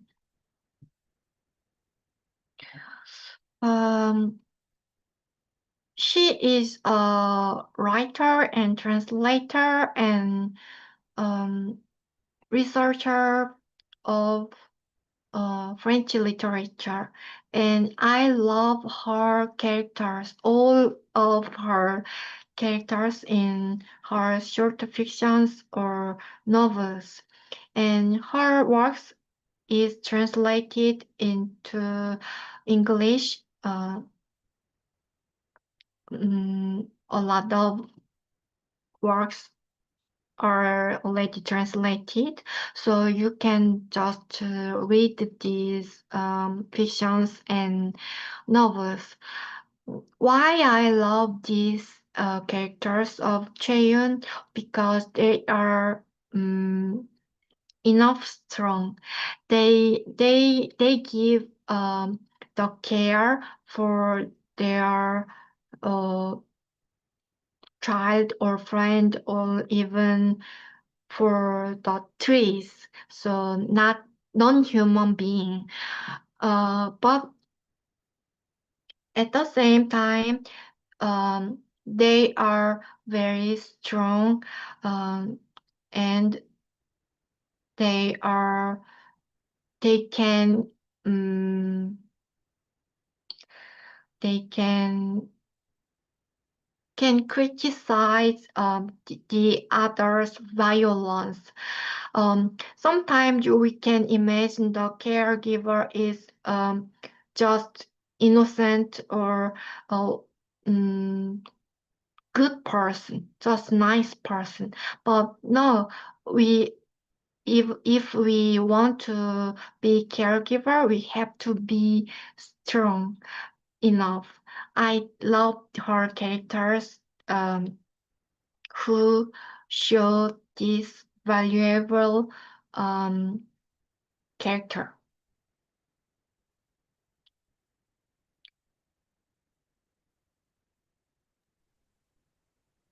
네, 감사합니다. I think earlier Camille and some others who asked about the character, the emotion of the novel characters is quite common as our young Filipinos are getting to know about modern Korean literature.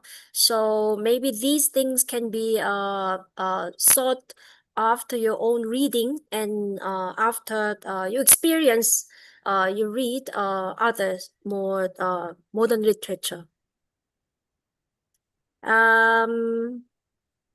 But I also have a question in line with these past three questions because maybe because I'm much older generation in this lecture. And so I'm curious because when you want to understand a certain culture or a certain society, you cannot really base on the contemporary portrayal, right? Because like I really appreciate the recent novels like the exemplified by Dr. Jung as well, like Park Sang-young's novel, which is also adapted into a film. So many people have read or have watched, and then some other contemporary Korean writers. And I see some of the contemporary novelists really follow kind of traditional ways of maybe they have more trainings by their like mentors who were older generation of novelists. But what is your insight, Dr. Jung, for foreign students like our Filipino students when they try to approach to read Korean books? How they could also try to understand like modern literature. Modern means like pre Korean War or even pre Japanese annexation, and then post-war era, right? Because 1960s, 70s, 80s, we had different topics, and then 1990s and early 2000s. So if you see different timelines of Korean modern contemporary literatures, would you share any insights for our students, how they can try to approach and how they can really be serious about reading?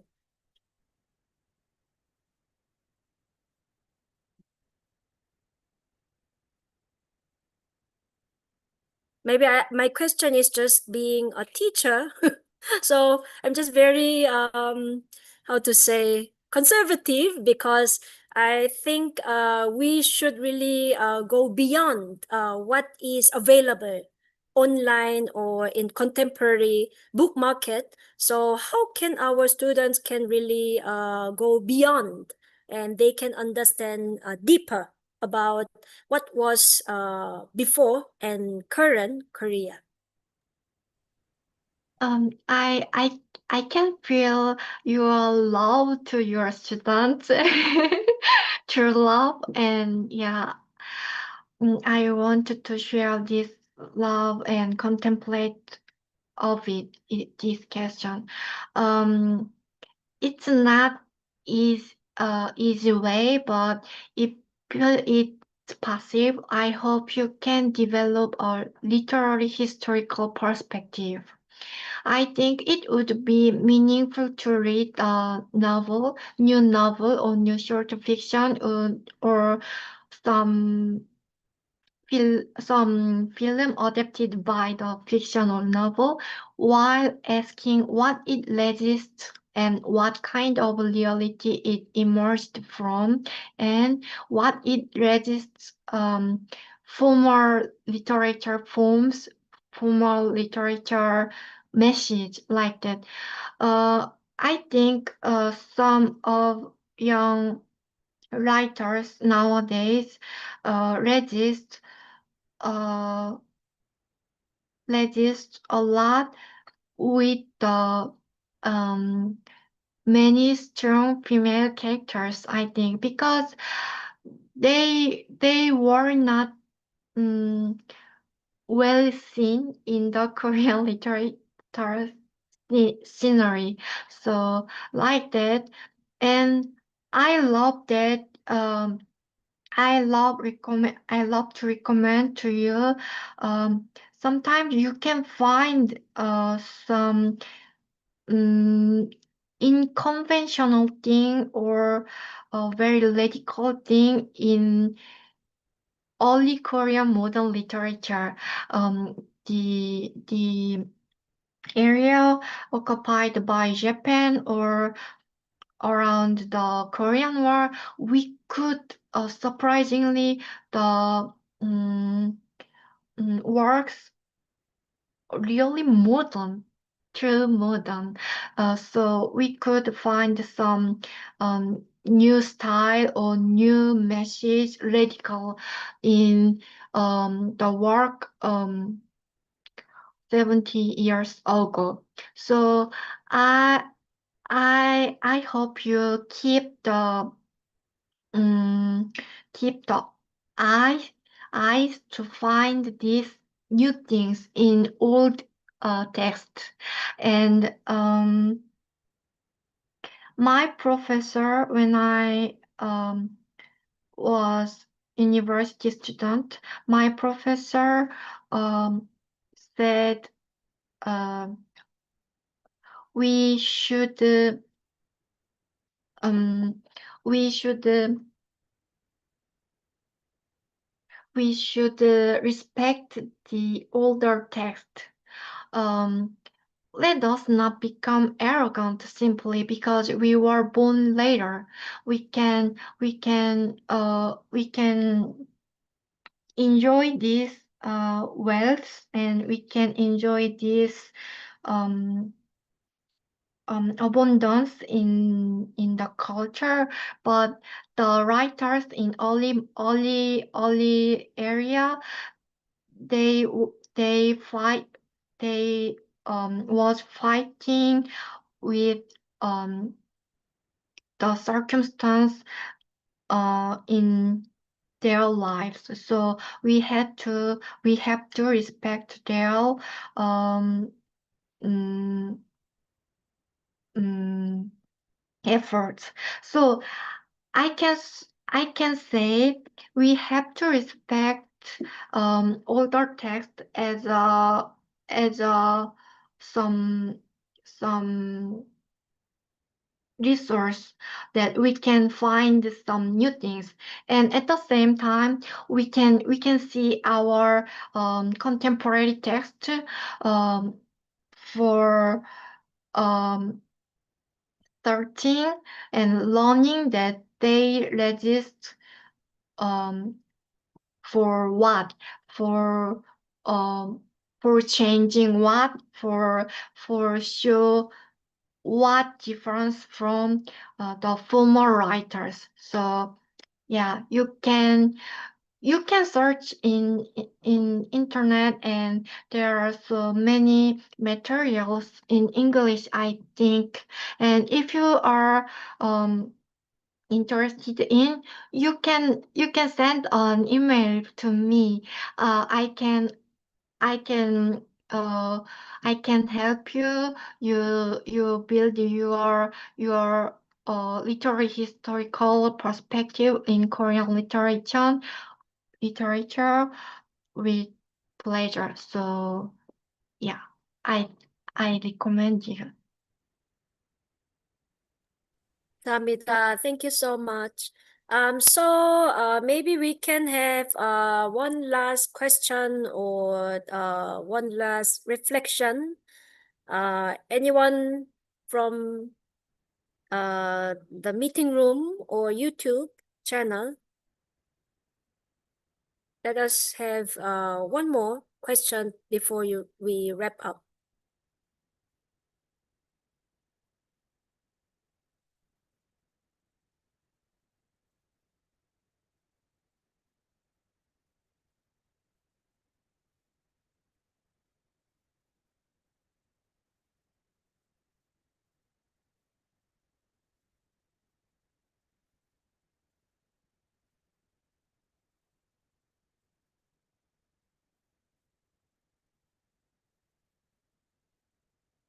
Yeah, so perhaps students and audience are processing the questions, but I will just um, re-ask the question because Japheth is asking. I think she missed the title earlier when Dr. Jung mentioned the title of the novel, where the author doesn't write the subject to preserve anonymity of the characters. So if Dr. Jung can get the title of the literary work, she can go back and she can try to look for it next time.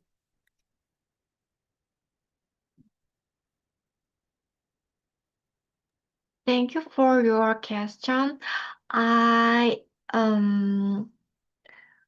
can't find this title in English, but I can recommend and let you know the title in Korean. It's the short fiction of Cheyun, 숲에서 숲으로. I think from forest to forest, I think, but I can't be sure if it's translated in English because I know well it translated to French, but still now I can say this name in Korean. Thank you for your attention. Yes. I'm sure Japheth can read Korean. She's studying Korean, so she can check out some more information about 숲에서 숲으로 by the novelist Choi online first, and then you can ask your teacher if she can get the title from Korea. I'm also curious if Cheyun herself writes French directly, or is it usually translated? In fact, it's a very interesting fact. She started to write her first fiction, so 저기 소리 없이 한 점 꽃잎이 지고 in French. So and after that she translated into Korean this fiction. And after that I don't think so she keeps her writing in French, but at least she translated a lot of Korean novels and fictions into French with a French translator, co-translator.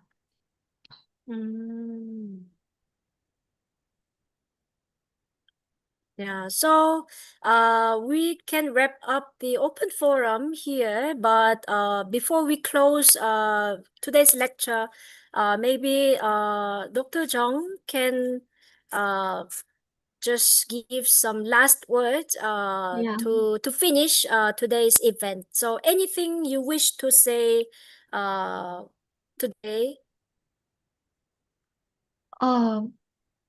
This open forum, it means a lot to me. Although there were many questions I could not answer fully, I'm sorry about that. I'm still learning English and I needed time to contemplate about your thoughts for comments, and questions. It was a deeply moving experience to witness such sincere engagement. I really look forward to meet you in any different scholar events. I will treasure your insightful questions and I hope we will have the chance to meet again someday. Thank you.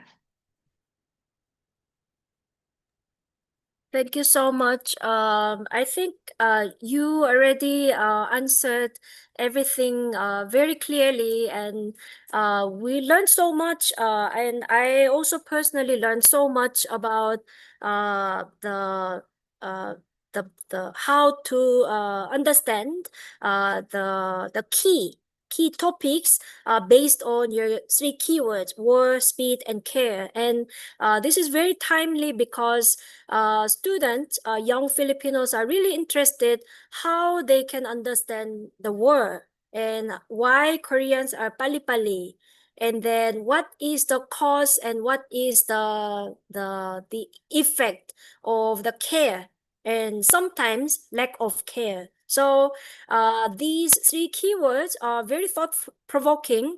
So hope everyone today really enjoyed, and it will trigger your own thoughts and more readings after the lecture.